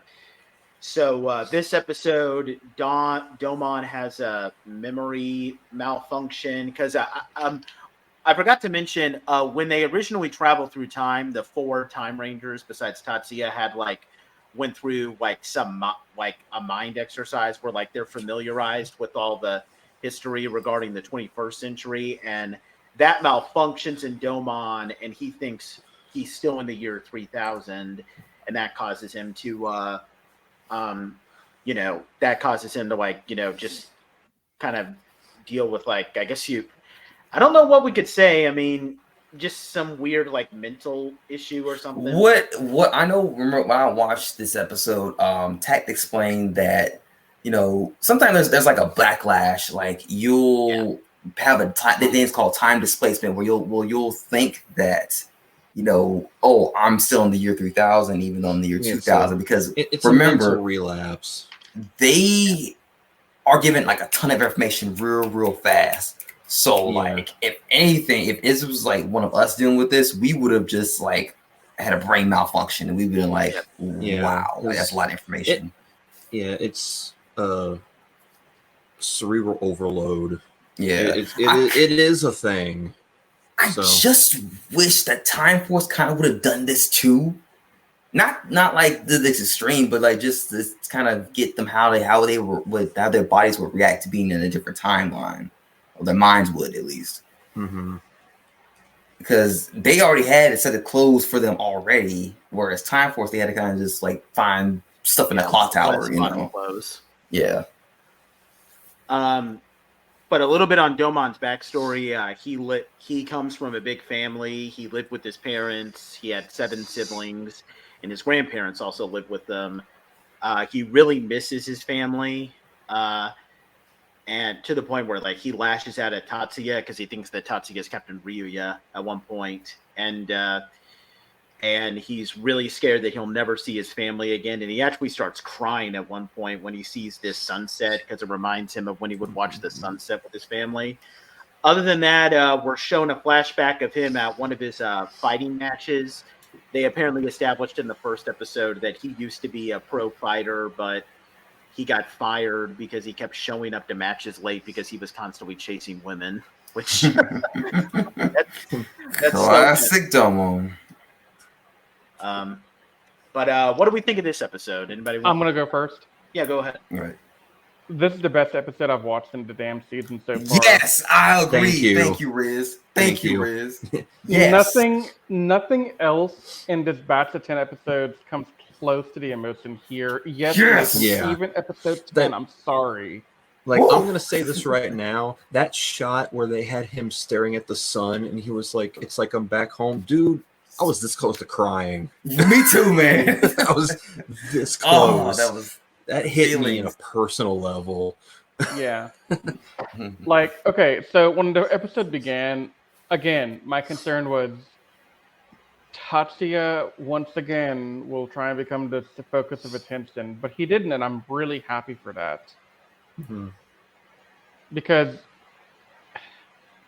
this is not a criticism of this episode, but I do want to get this off my chest. I don't like that he keeps revealing things about people that they don't want revealed yet. Mm-hmm. He does this twice so far. He reveals the racing thing in episode 3, and he reveals something else. I forget what it was about somebody else that they didn't want the rest of the team to know about. And he just nonchalant is like, "Oh yeah, didn't you draw a car because you like cars? Oh yeah, didn't you do a thing because you like doing a thing?" And there's dude, can you just shut the hell up and not make this about you? Kind of goes back to my comment about him feeling more immature than Wes does. Yeah, he's extremely immature, and he doesn't know when to stop. He's aggravating. He doesn't know when to shut up. Yeah, he doesn't know when to shut up. Yeah, I don't like him. He needs to get out of people's business. That's the one thing I didn't like about him. He's just all up in people's business. Now, there's one thing. If you're concerned out of the goodness of your heart, I get that. But the way he does it just comes across as like, what are you doing? What's that? You're into this? I'm like, dude, like, first of all, here's what if I was Tatsuya in the situation, I would ask him, what's wrong? Are you okay? Are you doing well? Do you want to talk about something? That's how you approach your friends. Yeah. You don't just pry into their stuff, their business, like, what are you doing? What are you doing? No, just like, hey, are you doing okay? Like, I know that you missed the 3000. Is there anything you want to talk about? He's empathetic to a fault, a really big fault, but not in the way that I just described it, because he's doing it in a very forceful kind of way. Yeah, it's like, dude, like, just relax, chill, like. Yeah. Honestly, the only complaint I have about this is that I get why they have Tatsuya play the role that he does, because like Domon is going to think that he's Captain Ryuya, and that like leads to a big emotional moment. But I kind of wish either Sion or ISA filled that role better, because with Sion is like Domon's little brother at this point, and with ISA. And this isn't as prominent in these episodes, but it's going to be prominent. But it'll shine in a handful of episodes later on. ISA and Domon kind of have like a rivalry going on, where like ISA will just throw a bunch of petty, like deadpan jabs at Domon. So they got like a I hate you, but I love you type of relationship. I just feel like it kind of reminds me of Sanji and Zoro from One Piece. Yeah. So just give me those vibes. That's the only thing I'm going to take off. But at the same time, I don't even want to take points off for that, because I get why they had Tatsuya in that role, because it's going to lead to Domon's big mental breakdown when he thinks that Tatsuya is Captain Ryuya. So I get it, but don't lie, Riz, Patrick. Y'all were kind of enjoying Tatsuya getting his ass beat. Don't lie. I know y'all were enjoying it. No. Yes, you was. I told you. I mean, I won't say I won't say I enjoyed it because he was getting hit. I was kind of enjoying it because it shows that maybe the four of them are frustrated with their old captain. Yeah. Now, putting them into that situation. Yeah. I like that he got his ass beat here. But if we're to look at other Reds who deserve to have their asses beaten, here it goes. It's gonna be John. See, here's the thing: you don't need Geki. Okay, you added Geki to it. I can suffer through this a little bit better now. This guy isn't that other guy or Geki. Like, let's give him that. He's not, but I would get. Geki would have just told Domon to shut up and get over it. Yeah. No, Geki would have no sympathy, and John would be even more insufferable than this guy would be. Yeah. Honestly, Domon would probably beat his ass every single day because he just wouldn't shut up. Like, okay, so looking at this, I think y'all are gonna hate me for this, all right? But I'm gonna say it anyway. Oh God. You want to know how they made John's character? They took part Tarzan and part Tatsuya's personality and put it in a blender. Oh. Tatsuya isn't that bad, dude. I mean, but I think it meant like his overly excitable, nosy nature. Maybe they took that, but they put it on steroids. Yeah. Yes. What if we put that personality in a 3-year-old kid and gave him 20 pounds of cocaine?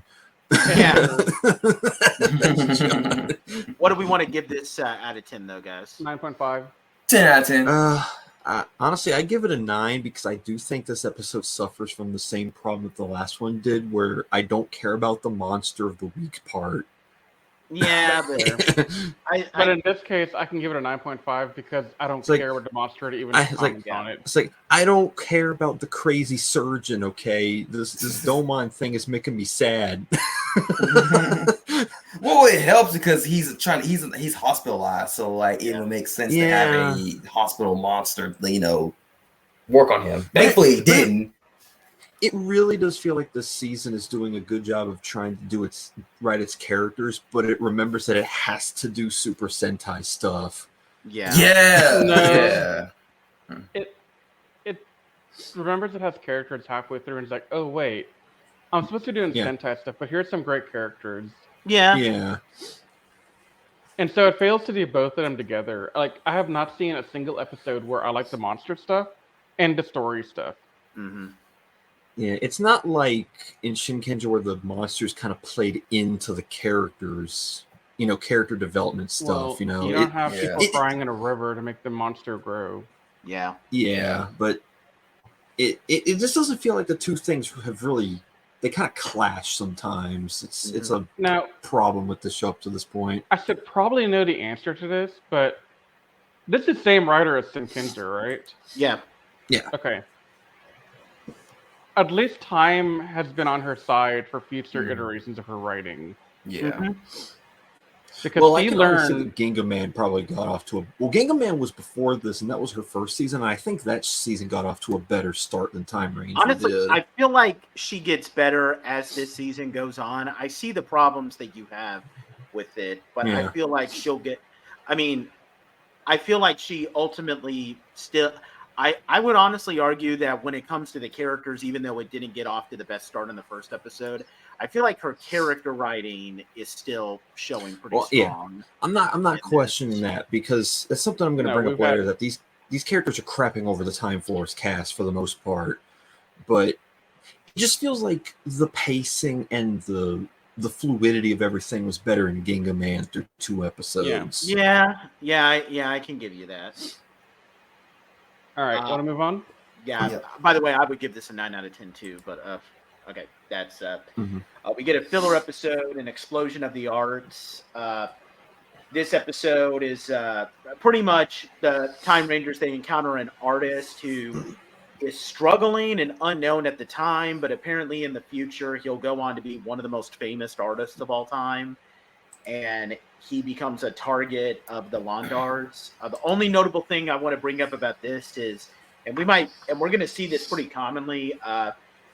This plot was not adapted into Time Force, but its footage was used in a Quantum Ranger era episode, because like Eric is technically the Quantum Ranger in that episode, and he's in the opening credits, but they just never have him appear, which is fine, because if you watch Time Force, you'll know that Eric isn't part of their team. He is like a freelance, like loner dude. But yeah, just wanted to bring that up. What do we think of this episode, guys? I enjoyed it. I have regrets about it, but not in a bad way. My regrets here is that I feel like this artist that has stuck around as like a recurring character in the background. Yeah. Mm-hmm. Like, he has potential to be part of the story. Yeah, I liked him a lot. Like, he's endearing. He had a good story, and honestly, the fact that he struggles so much made me kind of empathize with him a lot. Yeah. And knowing that he's a one-off character, it kind of stings a little bit.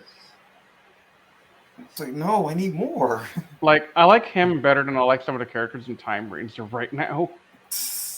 Honestly, the thing that I like, let's be honest, it's kind of a cool concept, and I wish they did this at least once in Time Force, where like the Rangers encounter a celebrity that they know is going to be a celebrity in the future, but he's not a celebrity. Like, imagine if you could go back in time before Queen was a huge band, and you see Freddie Mercury before Freddie Mercury became like the big dude. I would honestly have a heart attack. I'd be like, yo, like I would pass out. Like, just imagine like an opportunity like that. Like, you go back in time and you see Freddie Mercury before. No. There's a better example here that we need to discuss real quick. What's that? Imagine we could go back in time and meet Stan Lee. The day he draws Spider-Man. Or wrote and Stanley's sitting there like, I don't know about this one. Yeah. Like it's not like just the, and I know we could debate over whether or not that concept is fleshed out as good as it could be in this episode, but just that concept alone is just an interesting idea for a Sentai episode like this. And that actually does kind of bring up an issue that I had with Time Force, is that it didn't really play into the whole time travel gimmick as much, like something like this. Yeah, like Well, they haven't met like straight. one single person that they could have been like famous in their timeline. Like not necessarily or they see a historical event that they know in like their own history classes, and they see it happen unfold in front of their own eyes or something like that. Yeah, something to let them know that they're from a different time period. But I do like this episode though, because I agree that this guy should have stuck around for a little bit, because I did genuinely like him. But it is a good episode for Yuri, because it showed that, and I love how even Tatsu points this out to her, that sometimes you're a little bit too into your work, because she did kind of emotionally screw with this guy at first, and she genuinely felt bad about it, and ended up getting a little bit flustered by the end of the episode. It was kind of cool to see Yuri kind of go through this like social learning mini arc thing in this episode. What do we want to give this out of 10, guys? Probably a 7. I'll go with an 8. I'd give it a 7. Yeah. Patrick? 7. Okay. Anything else you guys want to say on it, or? No, I'm good. Okay. We get another episode, filler episode, Case File 9, The Dawn's Melancholy. This is kind of a filler episode that sets up the plot for the next episode, but a couple of key things happen here. So the Time Rangers are getting more exposure in the media, which was a huge problem. And that actually plays to someone in this episode. They encounter a photographer named Honami Moriyama. She's a very bubbly photographer, just following them around. And everybody who's listening, I want you to remember this character, because there's some importance to this character. I just want to let everybody who's listening know. Maybe Riz and Anthony might remember if they've seen the Gokaiger tribute episode. Yeah, I remember. Yeah, to Time Ranger. I remember. So this character is not a one-off. I just want to warn you. The big thing that happens is that at the end of this episode, ISA is revealed to have passed his driver's license test, and the Time Rangers are preparing to celebrate. But then when he's offered a drink, he starts sweating, and he runs outside, and he starts feeling like severe pain in his heart, which is how the episode ends. Only big thing also is that this was another pre-Time Fire episode it was weird that the Time Force episode that used this footage was technically a Quantum Ranger episode, because it came out after Eric made his debut, but it was apparently produced before Dan Southworth joined the cast, which is why Eric is not in the credits. It's the episode where Katie goes back in time. That episode. It is a bad episode. It's one of 2 Time Force episodes I think is bad. It's called The Legend of a Clock Tower. But yeah, technically this is another episode that had its fight footage used for a Quantum Ranger era episode, even if it wasn't technically a Quantum Ranger episode, but whatever. What did we think of this episode, guys? Nah. Just I didn't really care. Yeah. Like, it was just boring.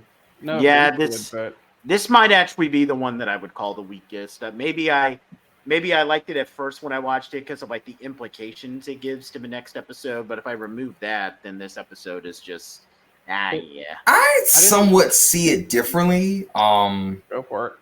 The stuff that happened with Donero was somewhat interesting, especially with what happened with his subordinate. Because you're thinking like, okay, well, like it must have been like Dean or like Lila that damaged the stuff. No, it was freaking Don himself. He was like, yeah, I like you, buddy, but I like these guys more too. So that kind of like bumps their cares up a little bit, because you see it shows the loyalty that he has with people he wants to make money with. Then it's like he sees as a friend. It's the first time that they really played up into the mafia element of these villains, where Yep. they'll make overly hard and difficult, drastic decisions for their own benefit.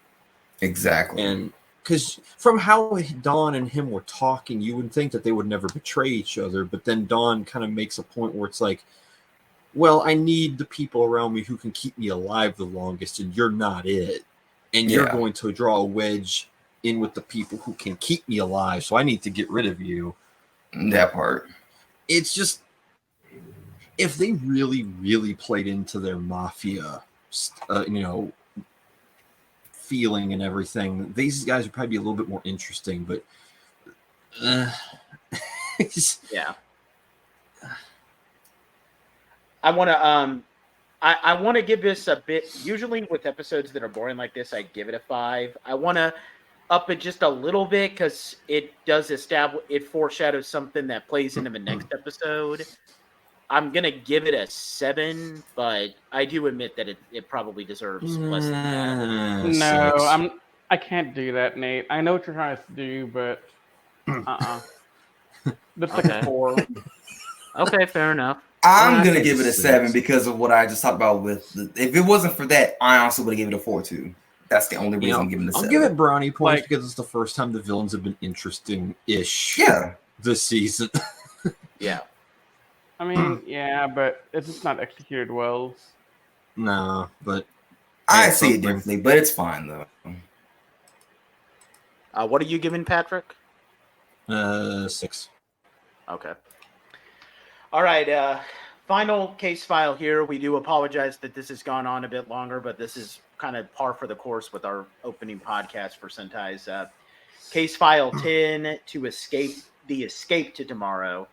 This kind of picks up from what the previous episode did. So, Ayase and Tatsuya are investigating the appearance of a space-time pulse, but then they get caught in a trap where they're unable to transform, and this is where we get more of Ayase's backstory. So apparently, you may recall in the previous episode revolving around Ayase, he actually quit being a race car driver, and this reveals that the reason why he quit was because he has a health condition called Osiris syndrome, and this is like a disease from space in the future. It severely hurts his heart, and in a year or 2, his heart will stop and he'll die. And there's no cure, and he's kept this a secret from everyone. Like, Tatsuya is literally the only person to know, and the reason why he knows is because he and Tatsuya are locked in this room where they're about to freeze to death, and then Ayase is like, "Here, take my jacket," and then Tatsuya is like, "Why? Like, why do you not care about your life?" And then Tatsuya is like, no, Ayase is like, "Because I'm going to die in a year or 2, so does my life really matter?"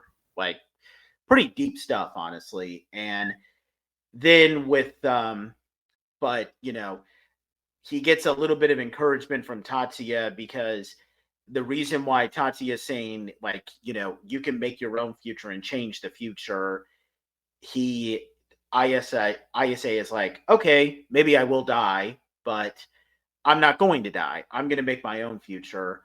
But the big thing here is that he opts not to tell the other Time Rangers about his secret at the end of the episode, so that's big.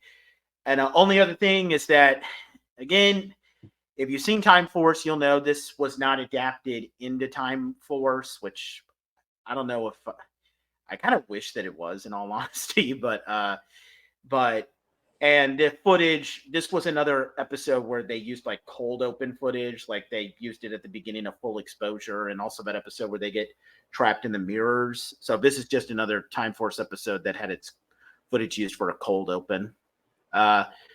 What do we think about this one, guys? Because there's some big plot implications here. So there's a lot of plot here, and we get a lot more about Ayase. And there is the payoff that Nate's been hinting at the entire dang podcast about Ayase's episode 10. Yep. Which I think, when I saw that, I had to stop the episode and text Nate and be like, damn, that was not expected.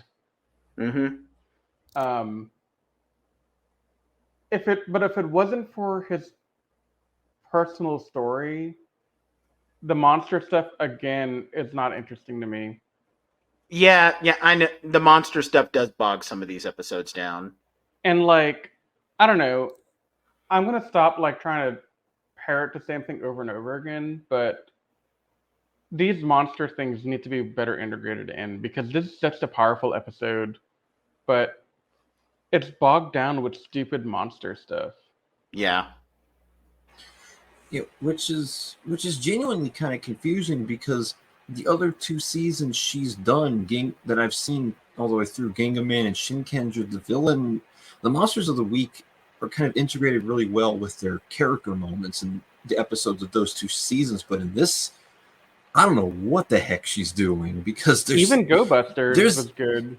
There's a massive disconnect between the monster of the week part and the character drama part in this one. It's kind of becoming a problem already. Well, so I think the best way to explain it, Pat, is I feel like I'm watching 2 TV shows in one thing. Yeah. Like, I'm watching these group of people go through life, but then I have these goofy monsters led by this idiot fist-looking thing. I'm sorry, I still can't take him seriously. Me neither. Yeah, I was sitting there thinking, it feels like Time Force did this kind of integrated things better, but then I remembered half the cast isn't interesting, so it doesn't really have to worry about that too much. Well, I mean, let's be real about that. The Timeranger cast is half interesting as well right now. I mean, not half, because I mean, at this point you have just Wes and Jen. Yeah, so it was over half. Yeah. I said Timeranger. Oh. Yeah. But sorry. I don't know. I think Blue, Green, and Yellow are significantly better through 10 episodes than they were in Time Force. Oh yeah. Yeah. And those are the ones I like the best. And I think Pink is on par, and Red I think is a little bit worse here, but he's still a decent character. Yeah. Even when I originally watched this, and I still will stand, but I think it's really good. But even when I originally watched this, like I have always preferred Wes to Tatsuya, even when I originally watched this. Yeah. Yeah. Like even if I do go on to say that this is handled, that it might be better than Time Force, which I'm not going to say yet. But like even if I do, there's no way I would say Wes is worse than Tatsuya. I'm not going to say that because Tatsuya sucks right now. But to kind of talk about with ISA, like the reason why, like, and this is, and you guys will see like how his character goes. Like when you really think about it, like he probably has the strongest individual like character motivations here. Because I mean, with others, like Sion, we have his backstory, but we don't really know. He doesn't really have much of a motivation other than that he just wants to have a family. Yomon, okay, he wants to see his family again. Cool, fair enough. Nothing wrong with that. I like that. Like Yuri, she wants to avenge the person who killed her family.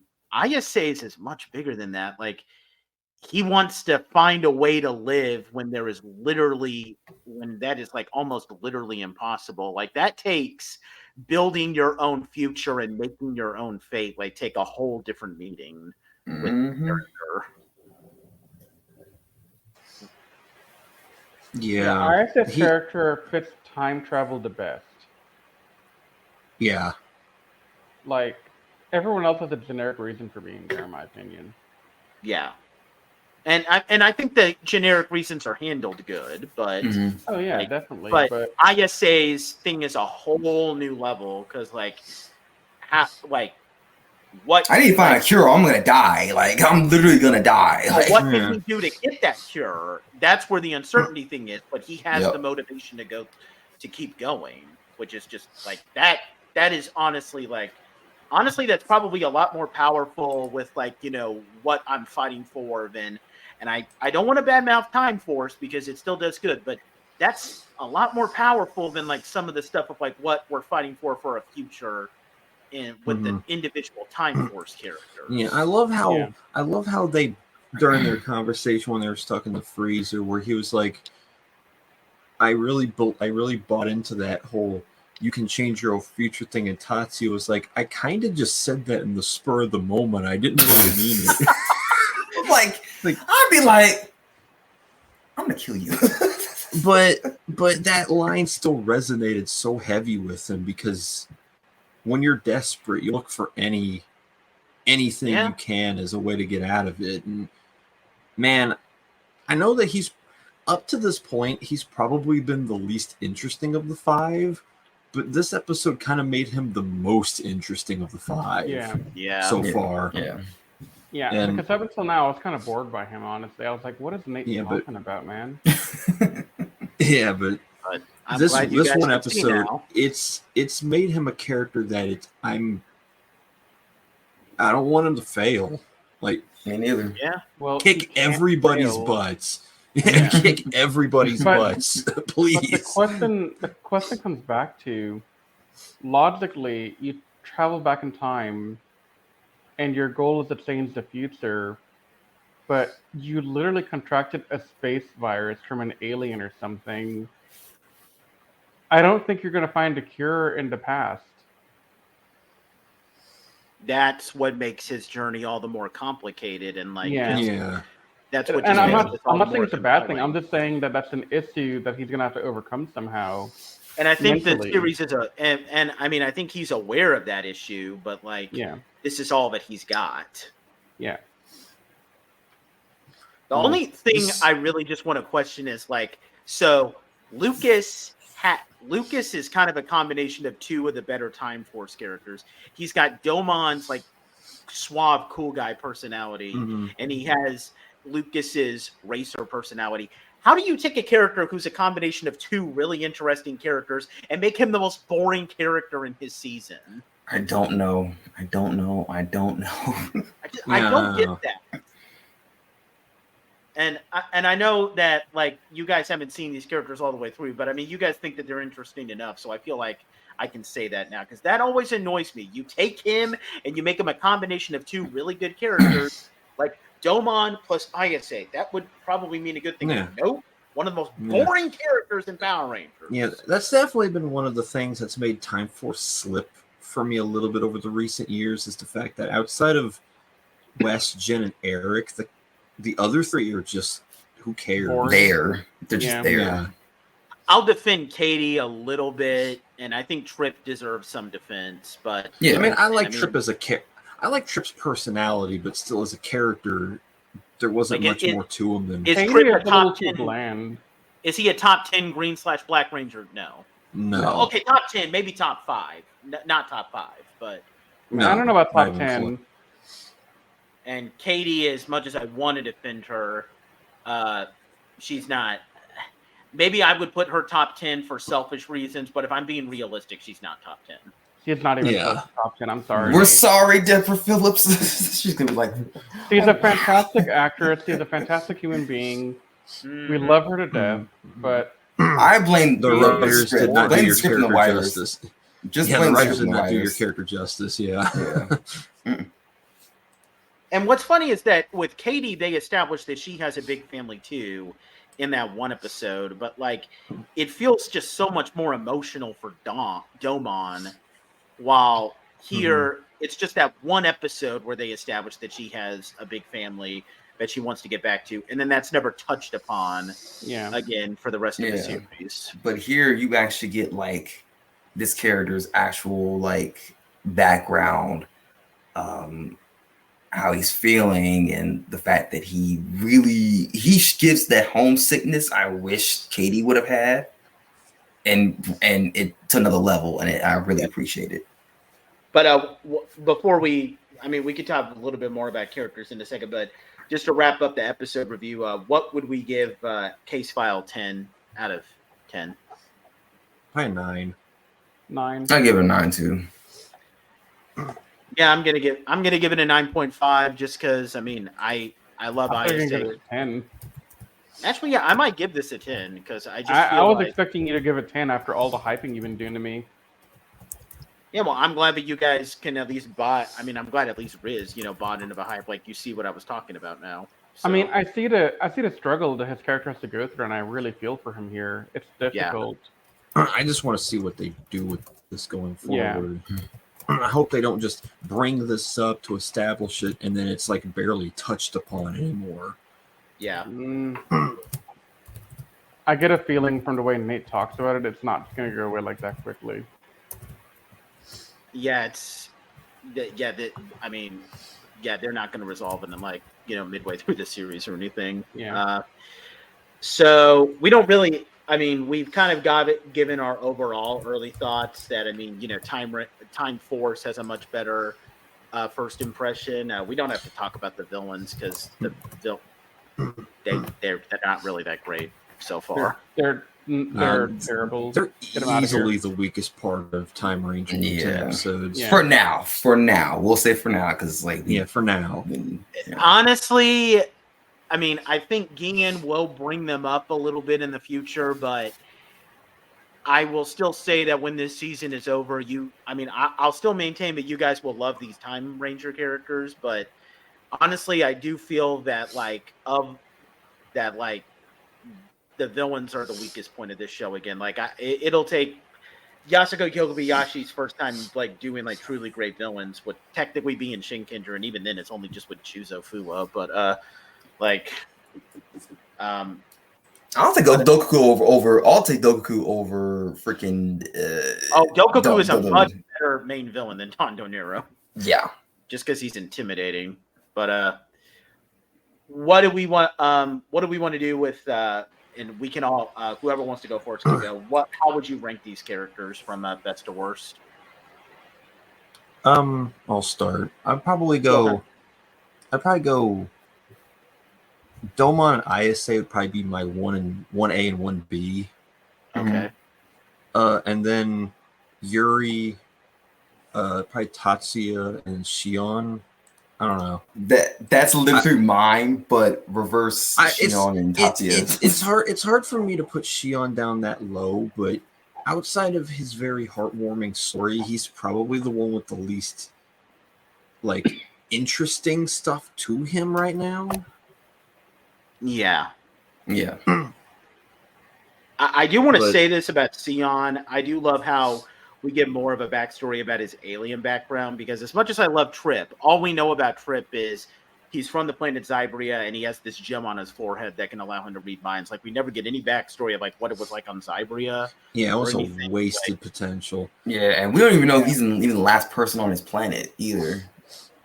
Yeah, I think it was kind of implied that his planet and society was still functioning. Oh, it's still very alive and going. Yeah. I mean, obviously, small spoiler, there's a small comic arc that came out a few years back, and it featured a group of Rangers who are Zybrians. Oh, wow. Mm-hmm. Oh. And yeah, trust me, it's a real thing. Yeah. I think I know what you're talking about. Yep. Were they original suits, or were they costumes? They used I'm trying to think. I think it was original suit. Which suits have that science gimmick? Was it 5-Man? Bioman? Or was it 5-Man? Are you talking about Bioman? No, maybe it was 5-Man. Did they? Okay, so they had a red, blue, yellow, pink, and two of the girls had earrings. It was 5-Man. Yep, it was 5-Man. Was it black or green? Black. It was 5-Man. Yeah, 5-Man. Okay. And in that one, they had a Green Ranger in the arc as well. Oh, okay, that's cool. So I mean, Trip doesn't even have that Superman Kryptonian Survivor thing going for him. No. I mean, okay, so Anthony just gave his rankings technically, since he just it's basically a copy of Patrick except switched Tatsuya with Sienna. Riz, what would your rankings be? Doman, Ayase, Sion, Yuri, Tatsuya. I'm sorry, Sion's character, while he doesn't do a lot, I just feel bonded to him. Yeah, that's why I said it was hard for me to put him at the bottom, but me too. Put him down there. Legitimately, though, he's just kind of the least interesting of them all, even though... You take that back. I mean, is he the most likable of the 5 through 10 episodes? Yeah, probably. Yes. Yeah. But interesting? No. But This is just through 10 episodes. This list is probably going to change wildly as we go. Yeah. I'm probably going to put ISA in front, even if I'm just taking these 10 episodes into account. Like, I just feel like ISA's arc of, like, wanting to build your future, even if everything is saying that, like, you're just doomed to death. Like, that's just so powerful that I can't put anything else ahead of that. I would put Domon after that. I actually want to put, I'm going to put Yuri after that, just because I think, Yuri's a compelling enough, and she's got a decent backstory, and she would be a lot better if they just, stopped. I wish that Sentai would stop with this thing where, like, even though Red is not technically the leader, they still have him acting as the leader. Like, can we just commit to having Yuri, like, in the center and just being the leader constantly? Because that bothered me with Mega Black. I was saying this before we started recording and before Patrick came on. Like, Mega Black is technically the leader of the Mega Ranger. He's never in the center. No. Like, no. Or Kaku Ranger. Like, Tsuruhime is supposed to be the leader, but Tsuruhime doesn't even get her own damn motorcycle. It's even more egregious in Kaku Ranger because Tsuruhime, like, legacy-wise, Ninja White is the leader of the Kaku Ranger, but she doesn't get treated like it, and that annoys me because my girl deserves better, dang it. She really does. I wish that Sentai, if you're going to have someone other than Red feel more like the leader, then commit to it. Like, we're not going to throw a fit if Red is not in the leader position. No. That's another check in the favor of Time Force, because I think Jen got that spotlight a little bit better than Yuri did. So this is my biggest complaint in the 10 episodes we got so far. Tatsuya does not deserve to be here as a ranger. Full stop. Like, he wasn't trained. He didn't learn the ropes from anyone. Nope. He just happened to be the fifth guy that was around. If it wasn't him, they would have probably taken some hobo off the street and said, "Hey, that's what they would have. Here's the morph, and then give us back to Morpher." Yeah, I think if they did the whole he looks like our commander, so we need, like, his DNA to unlock the chrono changer thing, like the Time Force did, it would have helped. Yeah. That one line that you just said, Patrick, would have changed my entire perception of him. Yeah. It would have risen him out of slot 5 to, like, right below Ayase. Because Nate, just go ahead and spoil this for me at least. Is he related? Is he related to the commander like Alex and Wes were in Time Force?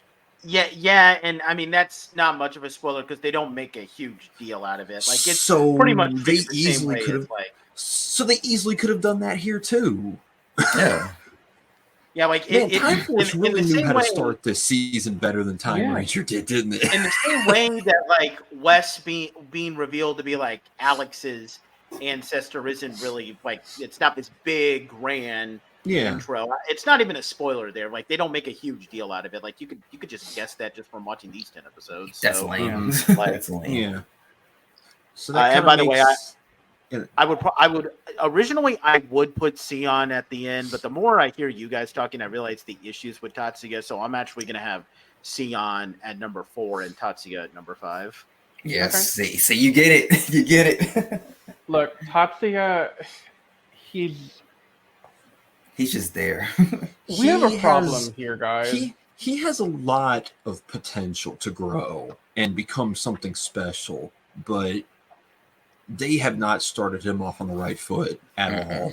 I'm sensing a curse on Toku Secrets podcast right now.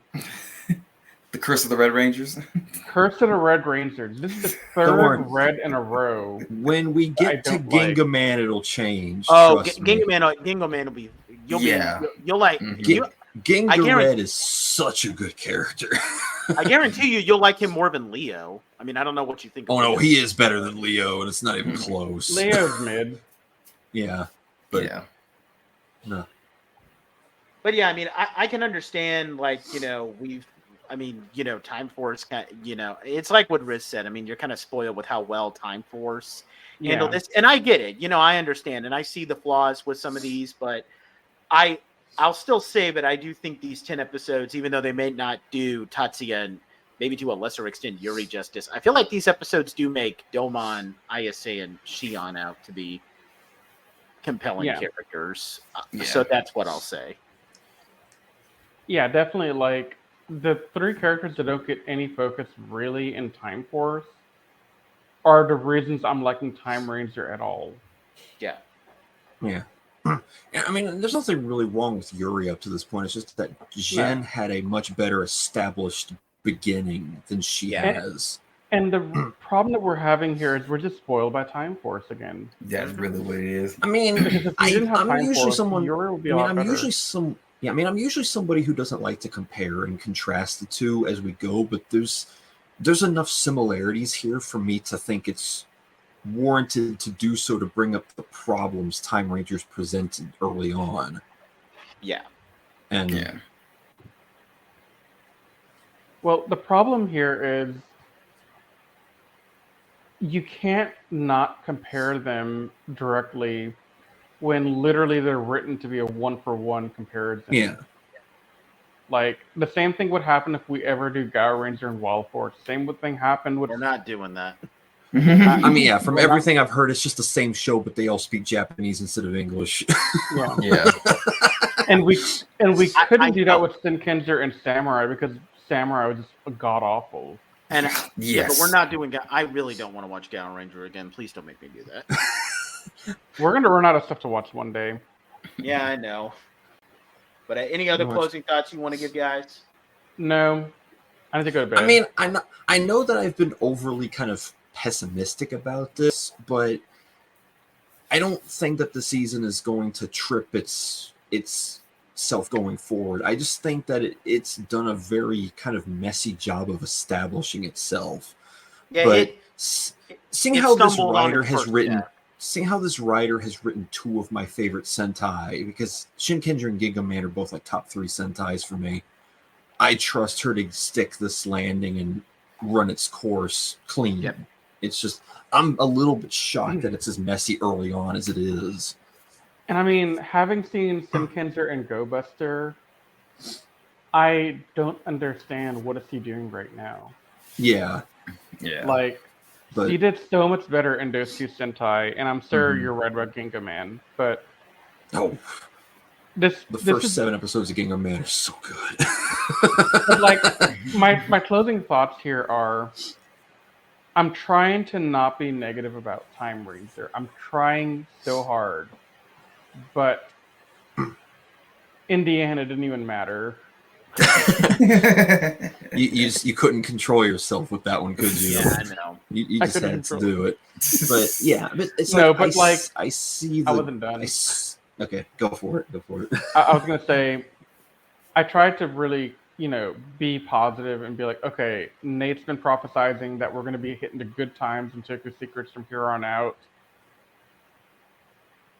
But I just feel pessimistic after seeing these 10 episodes. Like, yeah, we got some nice moments.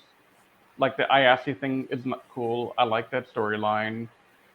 I like what we've gotten with Doman. And, I mean, the stuff with Yuri, at the end of the day, I mean, it's fine writing, but it's nothing like writing home and telling mom from summer camp, oh my god, this is the best thing ever, right? Like, yeah, the writing of Yuri is just pedestrian right now. They're doing the bare bones minimum with her, and that's kind of frustrating to me. I mean, fair enough.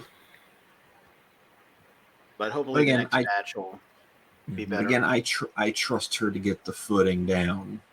I really do. Don't be so pessimistic, Riz. Come on. But I have to be pessimistic. That's my gimmick. I mean, just know. I mean, he's not wrong. I mean, look on the bright side. We could be rewatching a different Sentai, which I'm not going to name. But I would probably step down the entire podcast if we did that. The good thing we're not going to do that. We could be watching O-Ranger. I actually want to watch the Ranger. Oh God. Okay. Well, anyway, so this wraps up our podcast for Time Ranger. Next couple of podcasts, Riz, Anthony, and I are going to do the season 2 of the audio drama.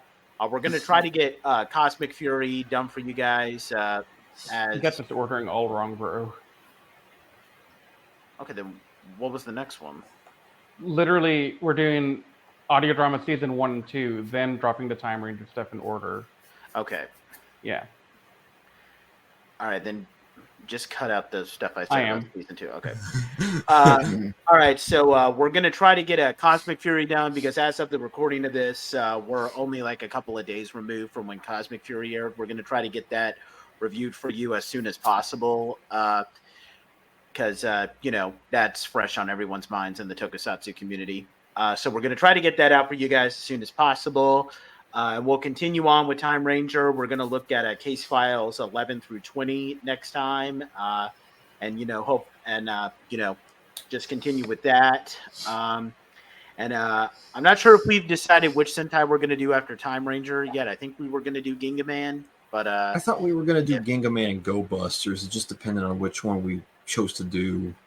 Okay, it's Busters. either going to be Ginga Man or Go Busters. Yeah. One of those. So we'll do that. And we got a lot of stuff planned. I know that these first 10 episodes didn't leave the best first impressions, but I mean, even if we end up not liking time, even if these other guys end up not liking Time Ranger, I mean, Go Busters and Ginga Man, I mean, we're both two really good Sentai. So we got some good stuff ahead of you guys. So, if you guys are watching this on YouTube, leave your comments down below with any thoughts you might have, or if you're listening to us on iTunes or Spotify, give some commentary to us in animesecrets.org and, leave us, like ranking out of 5 stars on Spotify or iTunes. Like this video on YouTube, subscribe